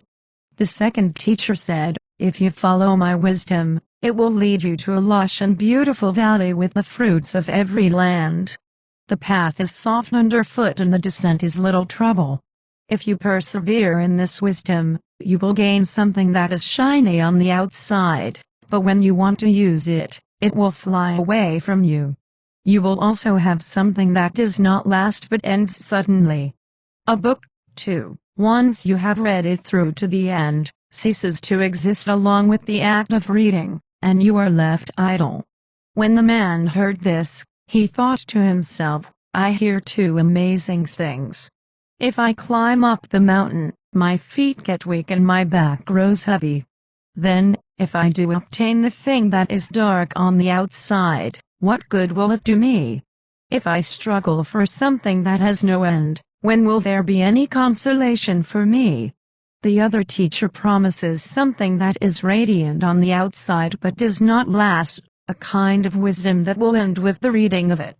What use do I have of things with no stability? While he was thinking this in his mind, suddenly another man appeared between the two teachers and said, "Although the mountain is high and difficult to climb, nevertheless there is a bright cloud above the mountain that will give you comfort. If the promised container that is dark on the outside can somehow be broken, you will get the gold that is concealed within and you will be in happy possession of it forever." These two teachers are two kinds of wisdom, namely the wisdom of the Spirit and the wisdom of the flesh. The spiritual kind involves giving up your self-will for God and aspiring to the things of heaven with your every desire and action. It cannot be truly called wisdom if your actions do not accord with your words. This kind of wisdom leads to a blessed life. But it involves a rocky approach and a steep climb, inasmuch as resisting your passions seems a hard and rocky way. It involves a steep climb to spurn habitual pleasures and not to love worldly honors. Although it is difficult, yet for the person who reflects on how little time there is and how the world will end and who fixes his mind constantly on God, above the mountain there will appear a cloud, that is, the consolation of the Holy Spirit. A person worthy of the Holy Spirit's consolation is one who seeks no other consoler but God. How would all the elect have undertaken such hard and arduous tasks, if God's Spirit had not cooperated with their goodwill as with a good instrument? Their goodwill drew this Spirit to them, and the divine love they had for God invited it, for they struggled with heart and will until they were made strong in works. They won the consolation of the Spirit and also soon obtained the gold of divine delight and love that not only made them able to bear a great many adversities but also made them rejoice in bearing them as they thought of their reward. Such rejoicing seems dark to the lovers of this world, for they love darkness. But to the lovers of God it is brighter than the sun and shines more than gold. For they break through the darkness of their vices and climb the mountain of patience, contemplating the cloud of the consolation that never ends but begins in the present and spins like a circle until it reaches perfection. Worldly wisdom leads to a valley of misery that seems lush in its plenty, beautiful in reputation, soft in luxury. This kind of wisdom will end swiftly and offers no further benefit beyond what it used to see and hear. Therefore, my daughter, seek wisdom from the wise one, I mean, from my son. He is wisdom itself, from whom all wisdom comes. He is the circle that never ends. I entreat you as a mother does her child, love the wisdom that is like gold on the inside but contemptible on the outside, that burns inside with love but requires effort on the outside and bears fruit through its works. If you worry about the burden of it all, God's Spirit will be your consoler. Go and keep on trying like someone who keeps going on until the habit is acquired. Do not turn back until you reach the peak of the mountain. There is nothing so difficult that it does not become easy through steadfast and intelligent perseverance. There is no pursuit so noble at the outset that it does not fall into darkness by not being brought to completion. Advance, then, towards spiritual wisdom. It will lead you to physical toil, to despising the world, to a little pain, and to everlasting consolation. But worldly wisdom is deceitful and conceals a sting. It will lead you to the hoarding of temporary goods and to present prestige, but, in the end, to the greatest unhappiness, unless you are wary and take careful precautions. The glorious Virgin's words explaining her humility to her daughter, and about how humility is likened to a cloak, and about the characteristics of true humility and its wonderful fruits. Chapter 23. Many people wonder why I speak with you. It is, of course, to show my humility.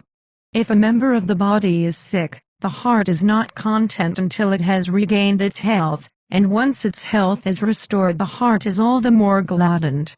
In the same way, however much a person may sin, if he turns back to me with all his heart and a true purpose of amendment, I am immediately prepared to welcome him when he comes. Nor do I pay attention to how much he may have sinned, but to the intention and purpose he has when he returns. Everyone calls me Mother of Mercy. Truly, my daughter, the mercy of my Son has made me merciful, and the disclosure of his mercy has made me compassionate. For that reason, that person is miserable who, when she or he is able, does not have recourse to mercy. Come, therefore, my daughter, and hide yourself beneath my cloak. My cloak is contemptible on the outside but very useful on the inside, for 3 reasons. First, it shelters you from the stormy winds. Second, it protects you from the burning cold. Third, it defends you against the rain showers from the sky. This cloak is my humility. The lovers of the world hold this in contempt and think that imitating it is a silly superstition. What is more contemptible than to be called an idiot and not to get angry or answer in kind? What is more despicable than the giving up of everything and being in every way poor? What seems sorrier to worldly souls than to conceal one's own pain and to think and believe oneself unworthier and lowlier than everyone else? Such was my humility, my daughter. This was my joy, this my one desire. I only thought of how to please my Son. This humility of mine was useful for those who followed me in 3 ways. First, it was useful in pestilent and stormy weather, that is, against human taunts and scorn. A powerful and violent storm wind pounds a person from all directions and makes him freeze. In the same way, taunting easily crushes an impatient person who does not reflect on future realities. It drives the soul away from charity. Anyone carefully studying my humility should consider the kinds of things I, the Queen of the universe, had to hear, and so he should seek my praise and not his own. Let him recall that words are nothing but air, and he will soon grow calm. Why are worldly people so unable to put up with verbal taunts, if not because they seek their own praise rather than God's? There is no humility in them, because their eyes are made bleary by sin.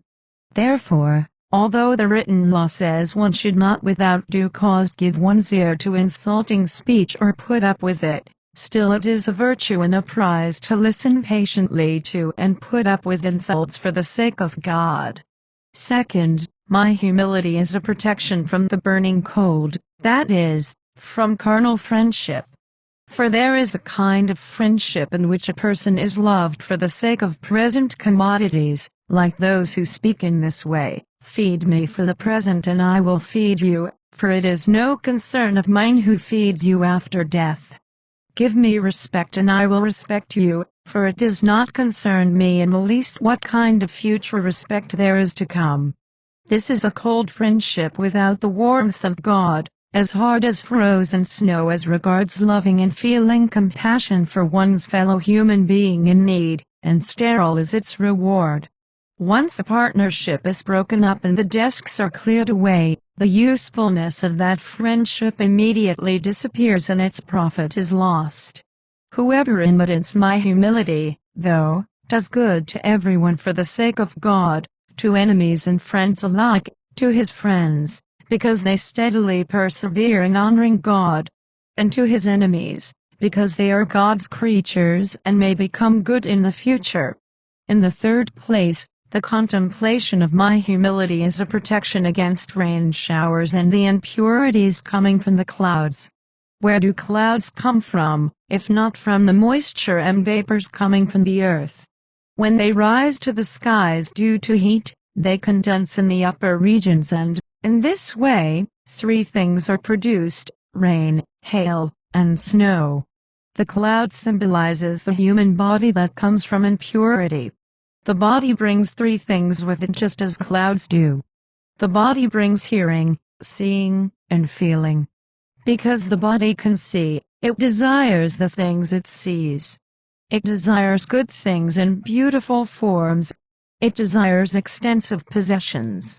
What are all these things if not a sort of rain coming from the clouds, staining the soul with a passion for hoarding, unsettling it with worries, distracting it with useless thoughts, and upsetting it over the loss of its hoarded goods? Because the body can hear, it would fain hear of its own glory and of the world's friendship. It listens to whatever is pleasant for the body and harmful to the soul. What do all these things resemble if not swiftly melting snow, making the soul grow cold toward God and blear-eyed as to humility? Because the body has feeling, it would fain feel its own pleasure and physical rest.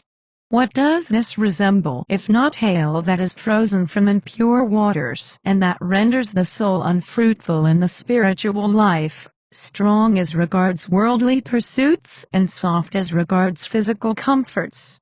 Therefore, if a person wants protection from this cloud, let him run for safety to my humility and imitate it. Through it, he is protected from the passion for seeing and does not desire illicit things. He is protected from the pleasure of hearing and does not listen to anything that goes against the truth. He is protected from the lust of the flesh and does not succumb to illicit impulses. I assure you, the contemplation of my humility is like a good cloak that warms those wearing it. I mean those who not only wear it in theory but also in practice. A physical cloak does not give any warmth unless it is worn. Likewise, my humility does no good to those who just think about it, unless each one strives to imitate it, each in his own way. Therefore, my daughter, don the cloak of humility with all your strength, since worldly women wear cloaks that are a proud thing on the outside but are of little use on the inside. Avoid such garments altogether, since, if the love of the world does not first become abhorrent to you, if you are not continually thinking of God's mercy toward you and your ingratitude toward Him, if you do not always have in mind what He has done and what you do, and the just sentence that awaits you in return, you will not be able to comprehend my humility. Why did I humble myself so much, or why did I merit such favor, if not because I considered and knew myself to be nothing and to have nothing in myself? This is also why I did not seek my own glory, but only that of my donor and creator. Therefore, daughter, take refuge in the cloak of my humility and think of yourself as a sinner beyond all others. For, even if you see others who are wicked, you do not know what their future will be like tomorrow. You do not even know their intention or their awareness of what they are doing, whether they do it out of weakness or deliberately. This is why you should not put yourself ahead of anyone and why you must not judge anyone in your heart.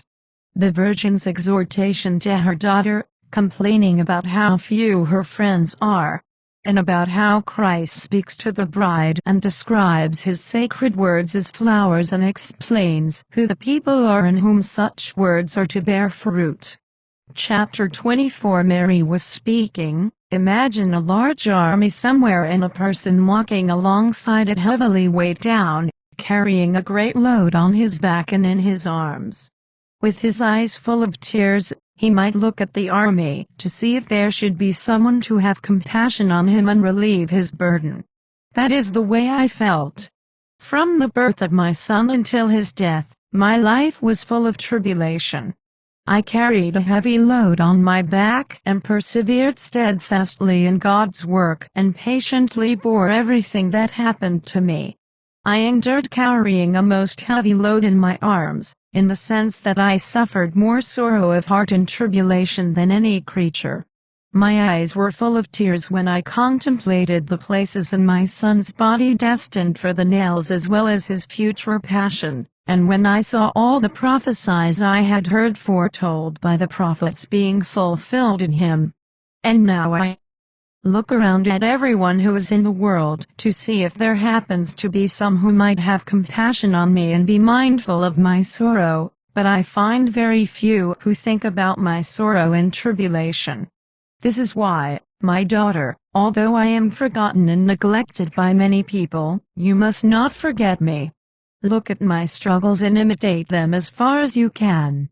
Contemplate my sorrow and tears, and be sorry that the friends of God are so few. Stand firm. Look, my son is coming. He came at once and said, I who am speaking with you am your God and Lord. My words are like the flowers of a fine tree. Although all the flowers spring up from the tree's one root, not all of them come to fruition.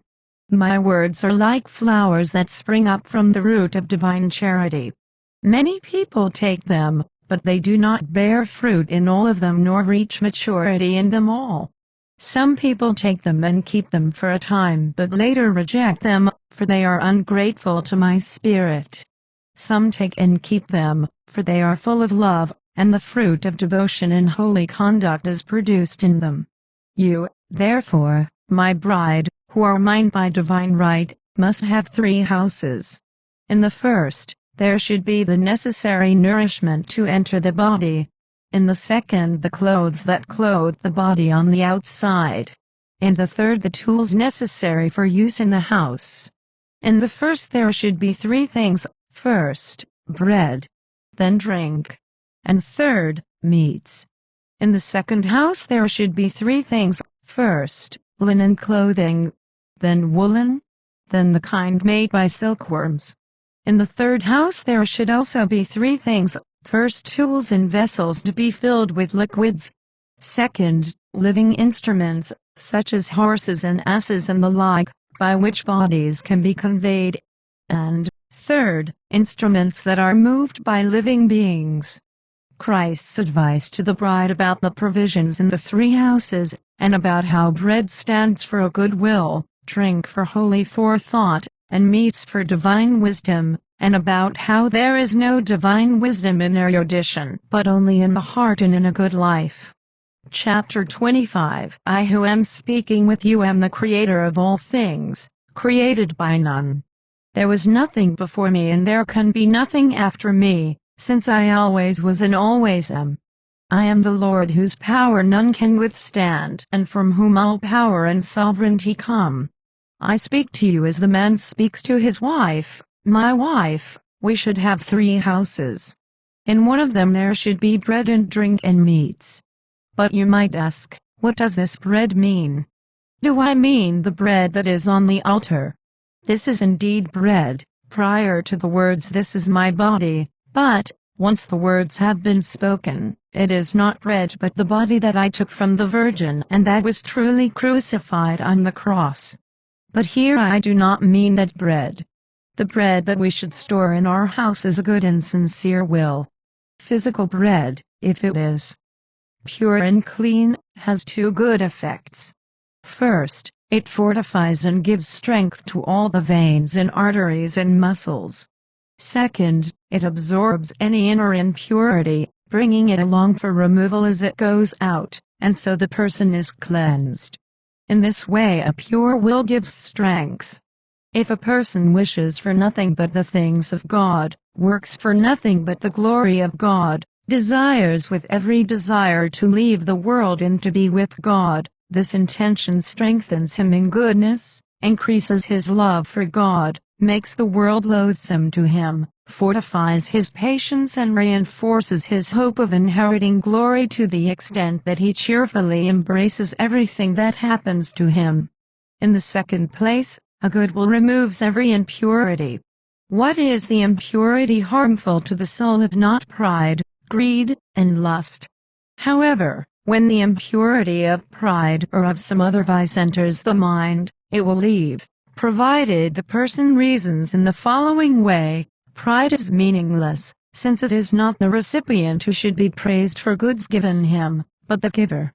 Greed is meaningless, since all the things of earth will be left behind. Lust is nothing but filth. Therefore I do not desire these things, but want to follow the will of my God, whose reward will never come to an end, whose good gifts never grow old. Then every temptation to pride or greed will leave him and he will persevere in his good intention of doing good. The drink we should have in our houses is holy forethought about everything to be done. Physical drink has two good effects. First, it aids good digestion. When a person proposes to do something good and, before doing it, considers to himself and turns carefully over in his mind what glory will come out of it for God, what benefit to his neighbor, what advantage to his soul, and does not want to do it unless he judges there to be some divine usefulness in his work, then that proposed work will turn out well or be, so to speak, well digested. Then, if any indiscretion occurs in the work he is doing, it is quickly detected. If anything is wrong, it is quickly corrected and his work will be upright and rational and edifying for others. A person who does not show holy forethought in his work and does not seek benefit to souls or the glory of God, even if his work turns out well for a time, nevertheless it will come to nothing in the end. In the second place, drink quenches thirst. What kind of thirst is worse than the sin of base greed and anger? If a person thinks beforehand what usefulness will come of it, how wretchedly it will end, what reward there will be if he makes resistance, then that base thirst is soon quenched through God's grace. Zealous love for God and good desires fill him, and joy arises because he has not done what came into his mind. He will examine the occasion and how he can avoid in the future those things by which he was almost tripped up, had he not had forethought, and he will be more careful in the future about avoiding such things. My bride, this is the drink that should be stored in our pantry. Third, there should also be meats there. These have two effects. First, they taste better in the mouth and are better for the body than just bread alone.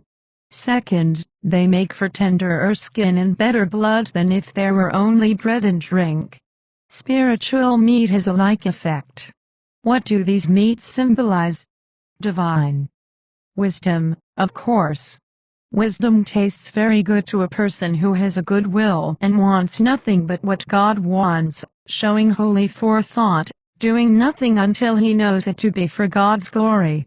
Now, you might ask, what is divine wisdom? For many people are simple and only know one prayer, the Our Father, and not even that correctly. Others are very erudite and have wide knowledge. Is this divine wisdom? By no means. Divine wisdom is not precisely to be found in erudition, but in the heart and a good life. That person is wise who reflects carefully on the path toward death, on how he will die, and on his judgment after death. That person has the meats of wisdom and the taste of a good will and holy forethought, who detaches himself from the vanity and superfluities of the world and contents himself with the bare necessities, and struggles in the love of God according to his abilities. When a person reflects on his death and on his nakedness at death, when a person examines God's terrible court of judgment, where nothing is hidden and nothing is remitted without a punishment, when he also reflects on the instability and vanity of the world, will he not then rejoice and sweetly savor in his heart the surrender of his will to God together with his abstinence from sins?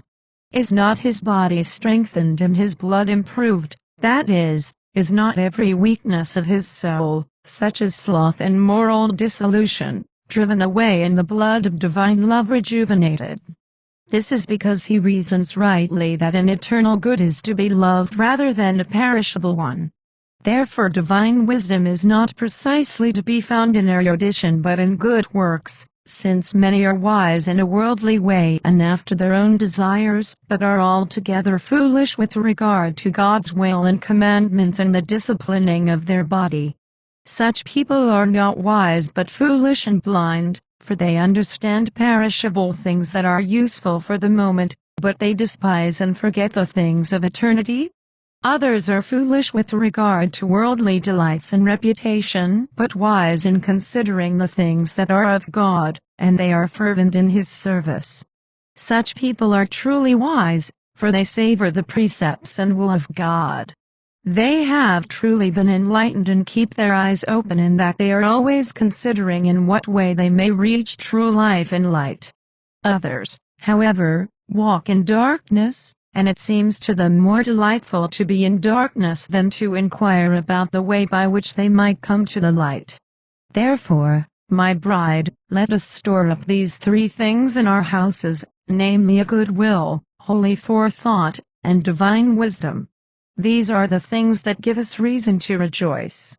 Although I speak my advice to you, by you I mean all my chosen ones in the world, since the righteous soul is my bride, for I am her creator and redeemer. The Virgin's advice to her daughter about life, and Christ's words to the bride about the clothes that should be kept in the second house, and about how these clothes denote the peace of God and the peace of one's neighbor and works of mercy and pure abstinence, and an excellent explanation of all these things.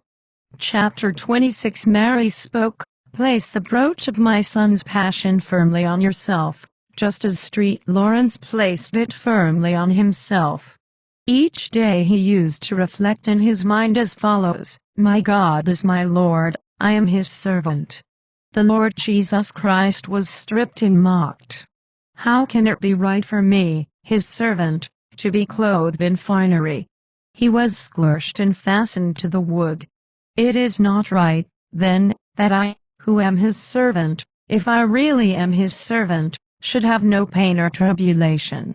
When he was stretched out over the coals and liquid fat ran down into the fire and his whole body caught fire, he looked up with his eyes toward heaven and said, "Blessed are you, Jesus Christ, my God and Creator. I know I have not lived my days well. I know I have done little for your glory. This is why, seeing that your mercy is great, I ask you to deal with me according to your mercy." And at this word his soul was separated from his body. Do you see, my daughter? He loved my son so much and endured such suffering for his glory that he still said he was unworthy of reaching heaven. How then can those people who live by their own desires be worthy? Therefore, keep ever in mind the passion of my son and of his saints.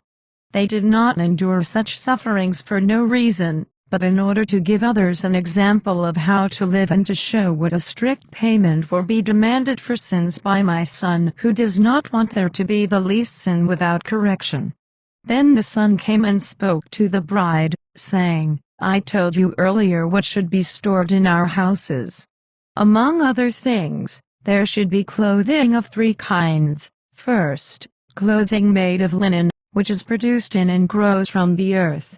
Second, that made of leather, which comes from animals.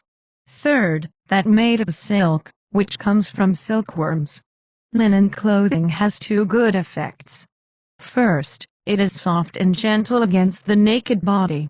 Second, it does not lose its color, but the more it is washed, the cleaner it becomes.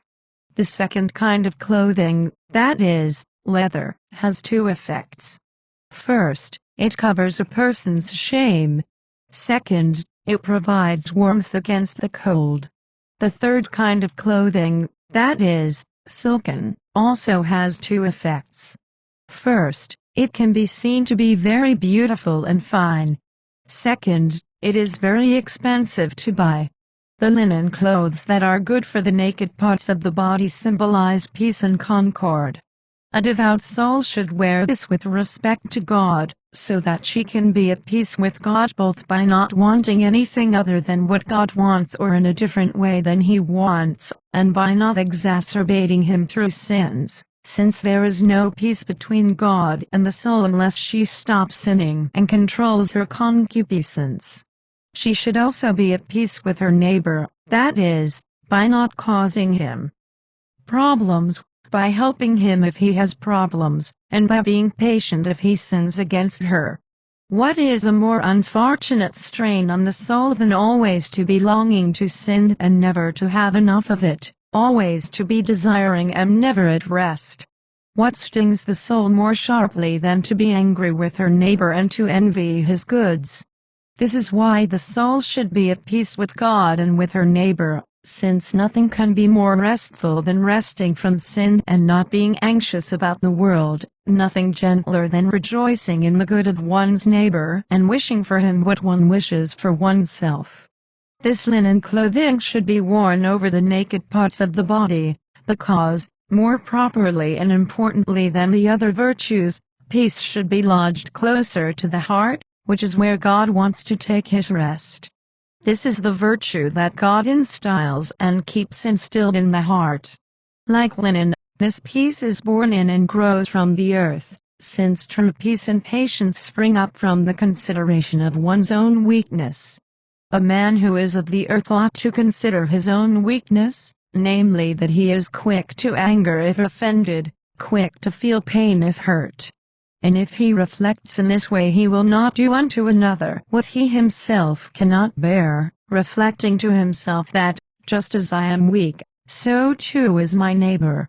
Just as I do not want to put up with such things, neither does he.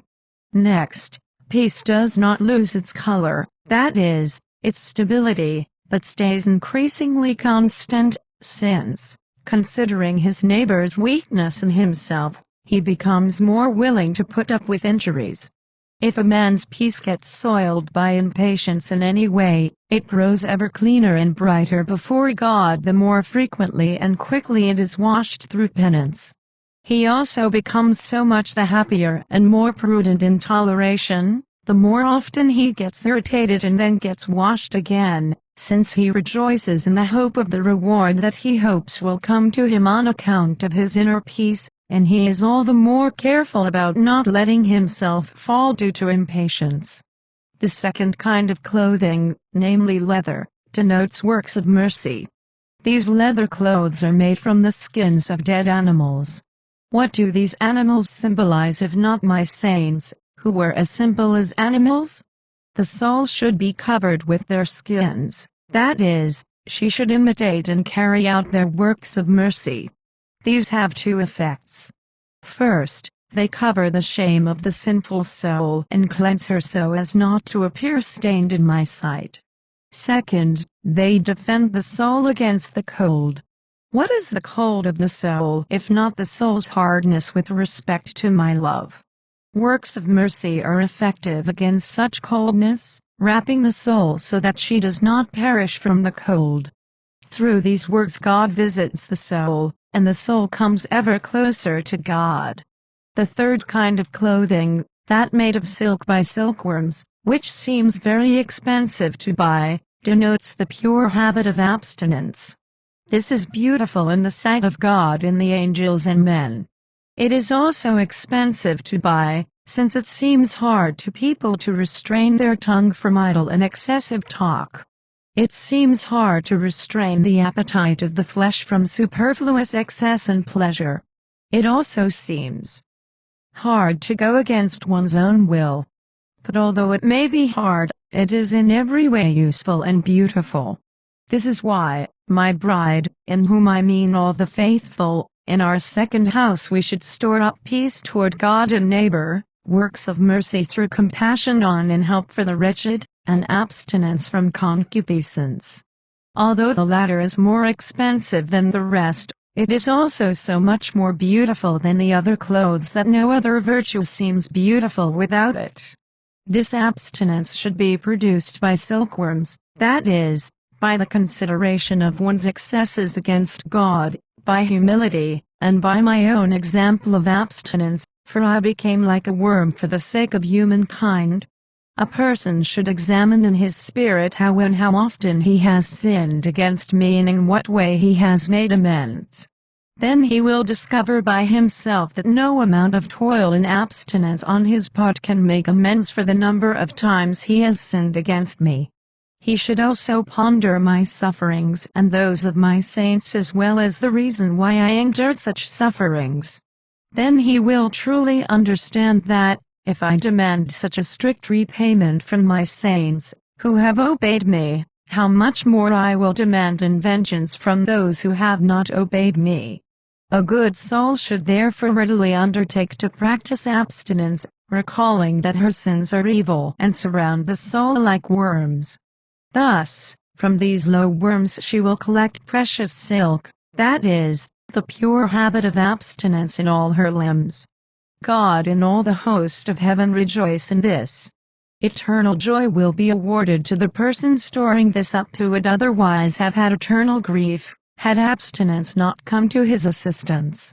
Christ's words to the bride about the instruments in the third house, and about how such instruments symbolize good thoughts, disciplined senses, and true confession. There is also given an excellent explanation of all these things in general and about the locks of these houses. Chapter 27 The Son of God spoke to the bride, saying, I told you earlier that there should be instruments of three kinds in the third house. First, instruments or vessels into which liquids are poured. Second, instruments with which the land outside is prepared, such as hoes and axes and tools for repairing things that get broken. Third, living instruments, such as asses and horses and the like for conveying both the living and the dead. In the first house, where there are liquids, there should be two kinds of instruments or vessels, first those into which sweet and fluid substances are poured, such as water and oil and wine and the like. Second, those into which pungent or thick substances are poured, such as mustard and flour and the like. Do you understand what these things signify? The liquids refer to the good and bad thoughts of the soul. A good thought is like sweet oil and like delicious wine. A bad thought is like bitter mustard that makes the soul bitter and base. Bad thoughts are like the thick liquids that a person sometimes needs. Although they are not much good for nourishing the body, still they are beneficial for the purgation and curing of both body and brain. Although bad thoughts do not fatten and heal the soul like the oil of good thoughts, still they are good for the purgation of the soul, just as mustard is good for the purgation of the brain. If bad thoughts did not sometimes get in the way, human beings would be angels and not human, and they would think they got everything from themselves. Therefore, in order that a man might understand his weakness, which comes from himself, and the strength that comes from me, it is sometimes necessary that my great mercy allows him to be tempted by bad thoughts. So long as he does not consent to them, they are a purgation for the soul and a protection for his virtues. Although they may be as pungent to take as mustard, still they are very healing for the soul and lead it toward eternal life and toward the kind of health that cannot be gained without some bitterness. Therefore, let the vessels of the soul, where the good thoughts are placed, be carefully prepared and always kept clean, since it is useful that even bad thoughts arise both as a trial and for the sake of gaining greater merit. However, the soul should strive diligently so as not to consent to them or delight in them. Otherwise the sweetness and the development of the soul will be lost and only bitterness will remain. In the second house there should also be instruments of two kinds. First, outdoor instruments, such as the plow and the hoe, to prepare the ground outside for sowing and to root up brambles. Second, instruments useful for both indoor and outdoor purposes, such as axes and the like. The instruments for cultivating the soil symbolize the human senses. These should be used for the benefit of one's neighbor just as the plow is used on the soil. Bad people are like the soil of the earth, for they are always thinking in an earthly fashion. They are barren of compunction for their sins, because they think nothing is a sin. They are cold in their love for God, because they seek nothing but their own will. They are heavy and sluggish when it comes to doing good, because they are eager for worldly reputation. This is why a good person should cultivate them through his exterior senses, just as a good farmer cultivates the earth with a plow. First, he should cultivate them with his mouth, by saying things to them that are useful for the soul and by instructing them about the path to life. Next, by doing the good deeds he can. His neighbor can be formed in this way by his words and motivated to do good. Next, he should cultivate his neighbor by means of the rest of his body in order that he may bear fruit. He does this through his innocent eyes that do not look on unchaste things, so that his unchaste neighbor may also learn modesty in his whole body. He should cultivate him by means of his ears that do not listen to unsuitable things, as well by means of his feet that are quick to do the work of God. I, God, shall give the rain of my grace to the soil thus cultivated by the work of the cultivator, and the laborer shall rejoice over the fruit of the once barren earth as it begins to put forth shoots. The instruments needed for indoor preparations, such as the axe and similar tools, signify a discerning intention and the holy examination of one's work.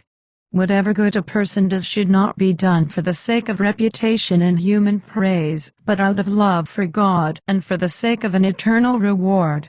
This is why a person should carefully examine his works and with what intention and for what reward he has done them. If he should discover any kind of pride in his works, let him immediately cut it out with the axe of discretion. In this way, just as he cultivates his neighbor who is, as it were, outside the house, that is, outside the company of my friends due to his bad deeds, so too he may bear fruit for himself on the inside through divine love. Just as the work of a farmer will soon come to naught if he has no instruments with which to repair things that have been broken, so too, unless a person examines his work with discernment, and how it may be lightened if it is too burdensome or how it may be improved if it has failed, he will achieve no results. Accordingly, one should not only work effectively outdoors, one must also consider attentively on the inside how and with what intention one works. There should be living instruments in the third house to convey the living and the dead, such as horses and asses and other animals. These instruments signify true confession. This conveys both living and dead. What does living denote if not the soul that has been created by my divinity and lives forever? This soul comes closer and closer to God each day through a true confession. Just as an animal becomes a stronger beast of burden and more beautiful to behold the more often and better it is fed, so too confession, the more often it is used and the more carefully it is made as to both lesser and greater sins, conveys the soul increasingly forward and is so pleasing to God that it leads the soul to God's very heart. What are the dead things conveyed by confession, if not the good works that die through mortal sin? Good works dying through mortal sins are dead in the sight of God, for nothing good can please God unless sin is first corrected either through a perfect intention or in deed. It is not good to combine sweet-smelling and stinking substances in the same vessel.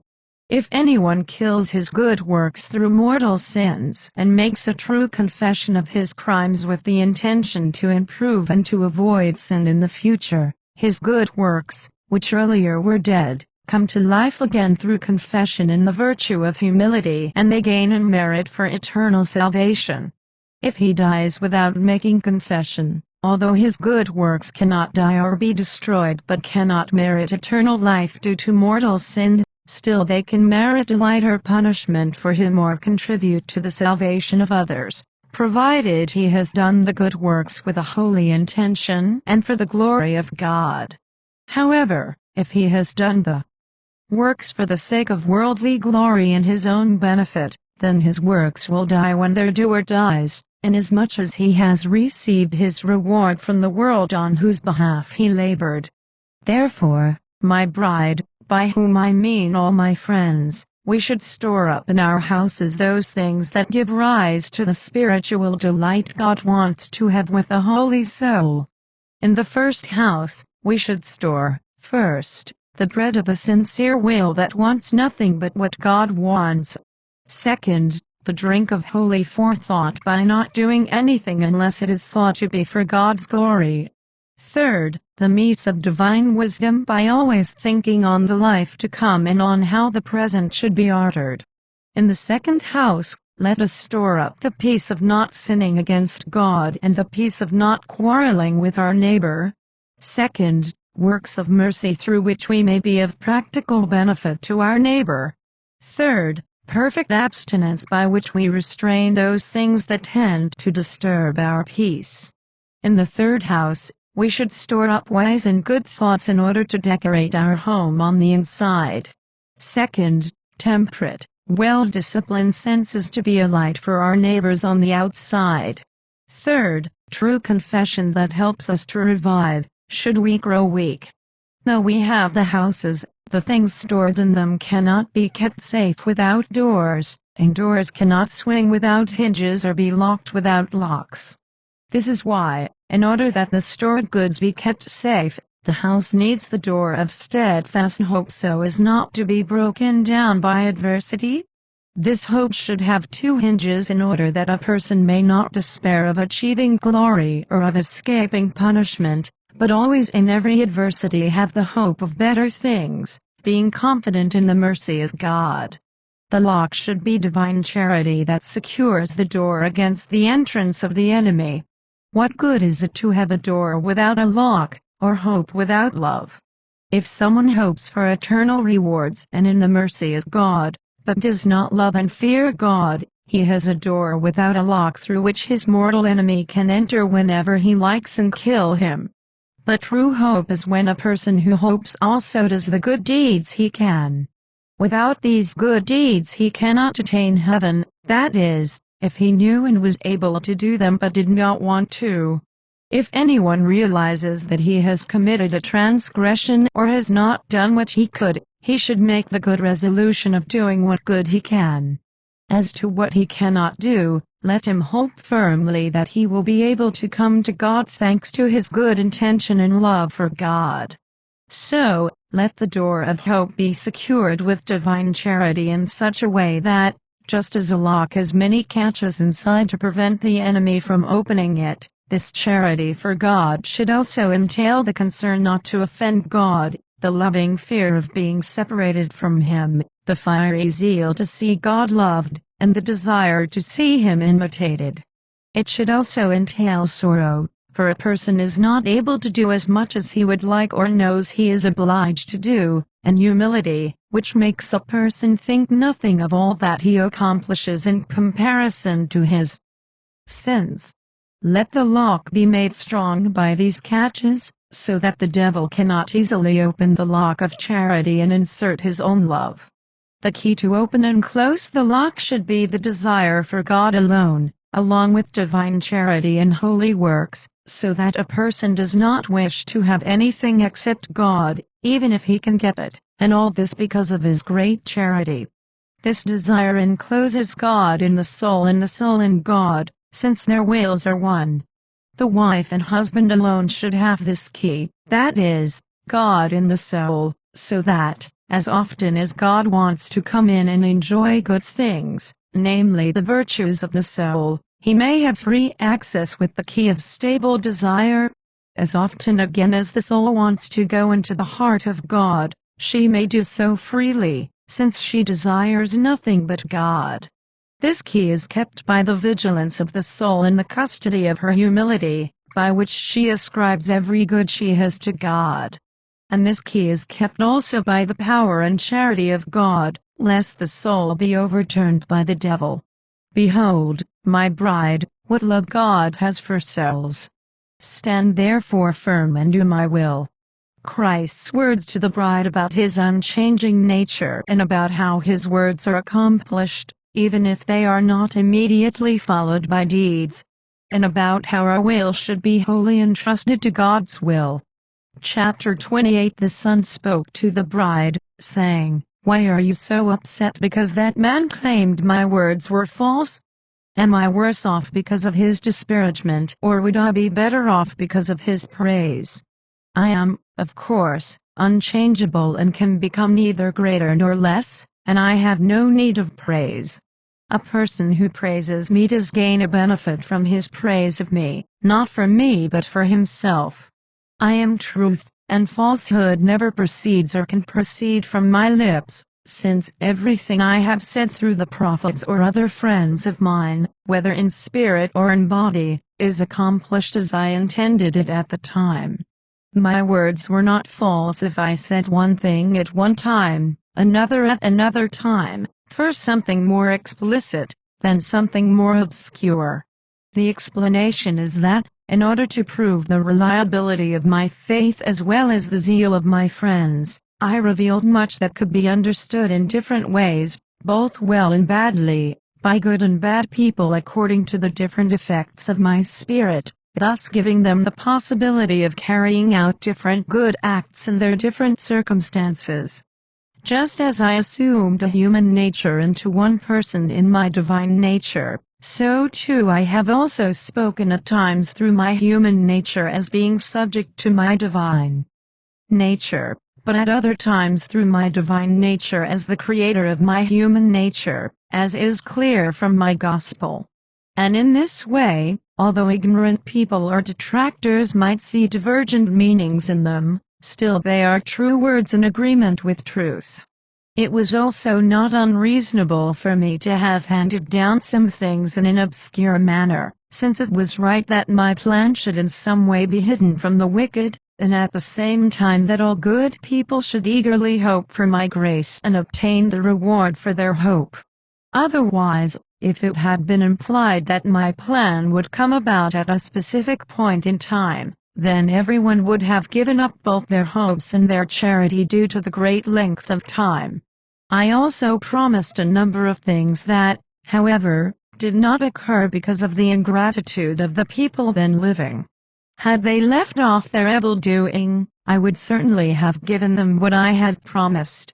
This is why you ought not be upset over claims that my words are lies.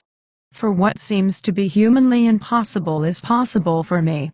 My friends are also surprised that the words are not followed up by deeds. But this, again, is not unreasonable. Was not Moses sent to Pharaoh? Yet signs did not immediately follow. Why? Because, if the signs and portents had immediately followed, neither the hard-heartedness of Pharaoh nor the power of God would have been manifested, nor would the miracles have been clearly shown. Pharaoh would still have been condemned for his own wickedness, even if Moses had not come, although his hard-heartedness would not have been so manifest. This is also what is happening now. So, be brave. The plow, though drawn by oxen, is still steered by the will of the plowman. Likewise, although you may hear and know my words, they do not turn out or get accomplished according to your will, but according to mine. For I know the lay of the land and how it should be cultivated.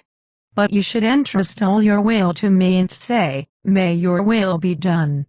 John the Baptist admonishes the bride through a parable in which God is symbolized by a magpie, the soul by its chicks, the body by its nest, worldly pleasures by wild animals, pride by birds of prey, worldly mirth by a snare. Chapter 29. John the Baptist spoke to the bride, saying, The Lord Jesus has called you out of darkness into light, from impurity into perfect purity, from a narrow into a broad place. Who is able to explain these gifts, or how could you thank him as much as you should for them? Just do all that you can. There is a kind of bird called a magpie. She loves her chicks, because the eggs from which the chicks came were once in her womb. This bird makes a nest for herself out of old and used things for three purposes. First, as a resting place. Second, as a shelter from rain and heavy drought. Third, in order to feed her young when they are hatched from the eggs. The bird hatches her young by lovingly settling herself on top of the eggs. When the chicks are born, the mother entices them to fly in three ways. First, by the distribution of food. Second, by her solicitous voice. Third, by the example of her own flying. Since they love their mother, the chicks, once they have got used to their mother's food, first travel little by little beyond the nest with their mother leading the way. Then they go further away as their strength allows, until they become accomplished in the use and skill of flight. This bird stands for God, who exists eternally and never changes. From the womb of his divinity all rational souls proceed. A nest is prepared for each soul out of used things, inasmuch as the soul is joined to a body of earth through which God nourishes it with the food of good affections, defends it from the birds of evil thoughts, and gives it respite from the rain of bad actions. Each soul is joined to the body in order that it may rule the body and no wise be ruled by it, and so that it may spur the body to struggle and provide for it intelligently. Thus, like a good mother, God teaches the soul to advance toward better things, and teaches it to leave its confinement for broader spaces. First, he feeds it by giving it intelligence and reason according to each one's capacity, and by pointing out to the mind what it should choose and what it should avoid. As the magpie first leads its chicks beyond the nest, so too the human person first learns to think thoughts of heaven, and also to think how confined and base the nest of the body is, how bright the heavens and how delightful eternal things are. God also leads the soul out with his voice when he calls, He who follows me will have life. He who loves me will not die. This voice leads toward heaven. Anyone who does not hear it is either deaf or ungrateful for his mother's love. Third, God leads the soul out through his own flying, that is, through the example of his human nature.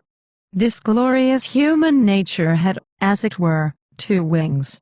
Its first wing was that there was only purity and no defilement in it. Its second wing was that he did all things well.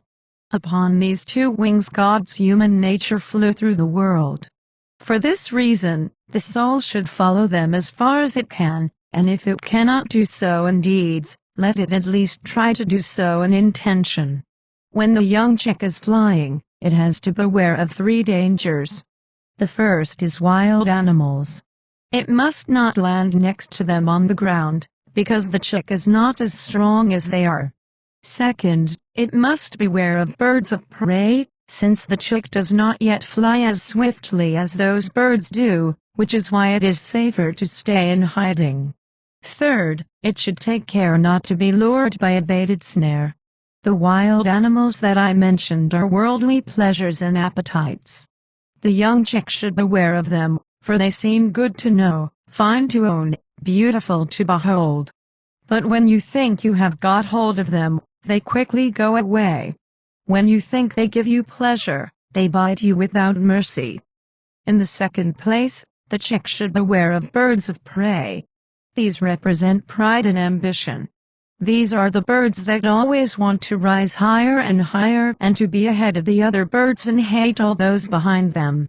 The chick should beware of them and should want to remain in humble hiding, so that it does not grow proud of the grace it has received or despise those that are behind it and have less grace, and does not think itself better than others.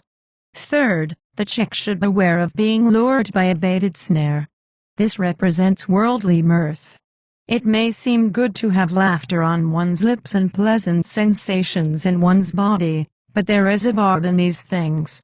Immoderate laughter leads to immoderate mirth, and the pleasure of the body leads to inconstancy of mind, which gives rise to sadness, either at death or earlier, along with distress. You should therefore hurry, my daughter, to leave your nest through the desire for heaven. Beware of the beasts of desire and the birds of pride. Beware of the bait of empty mirth.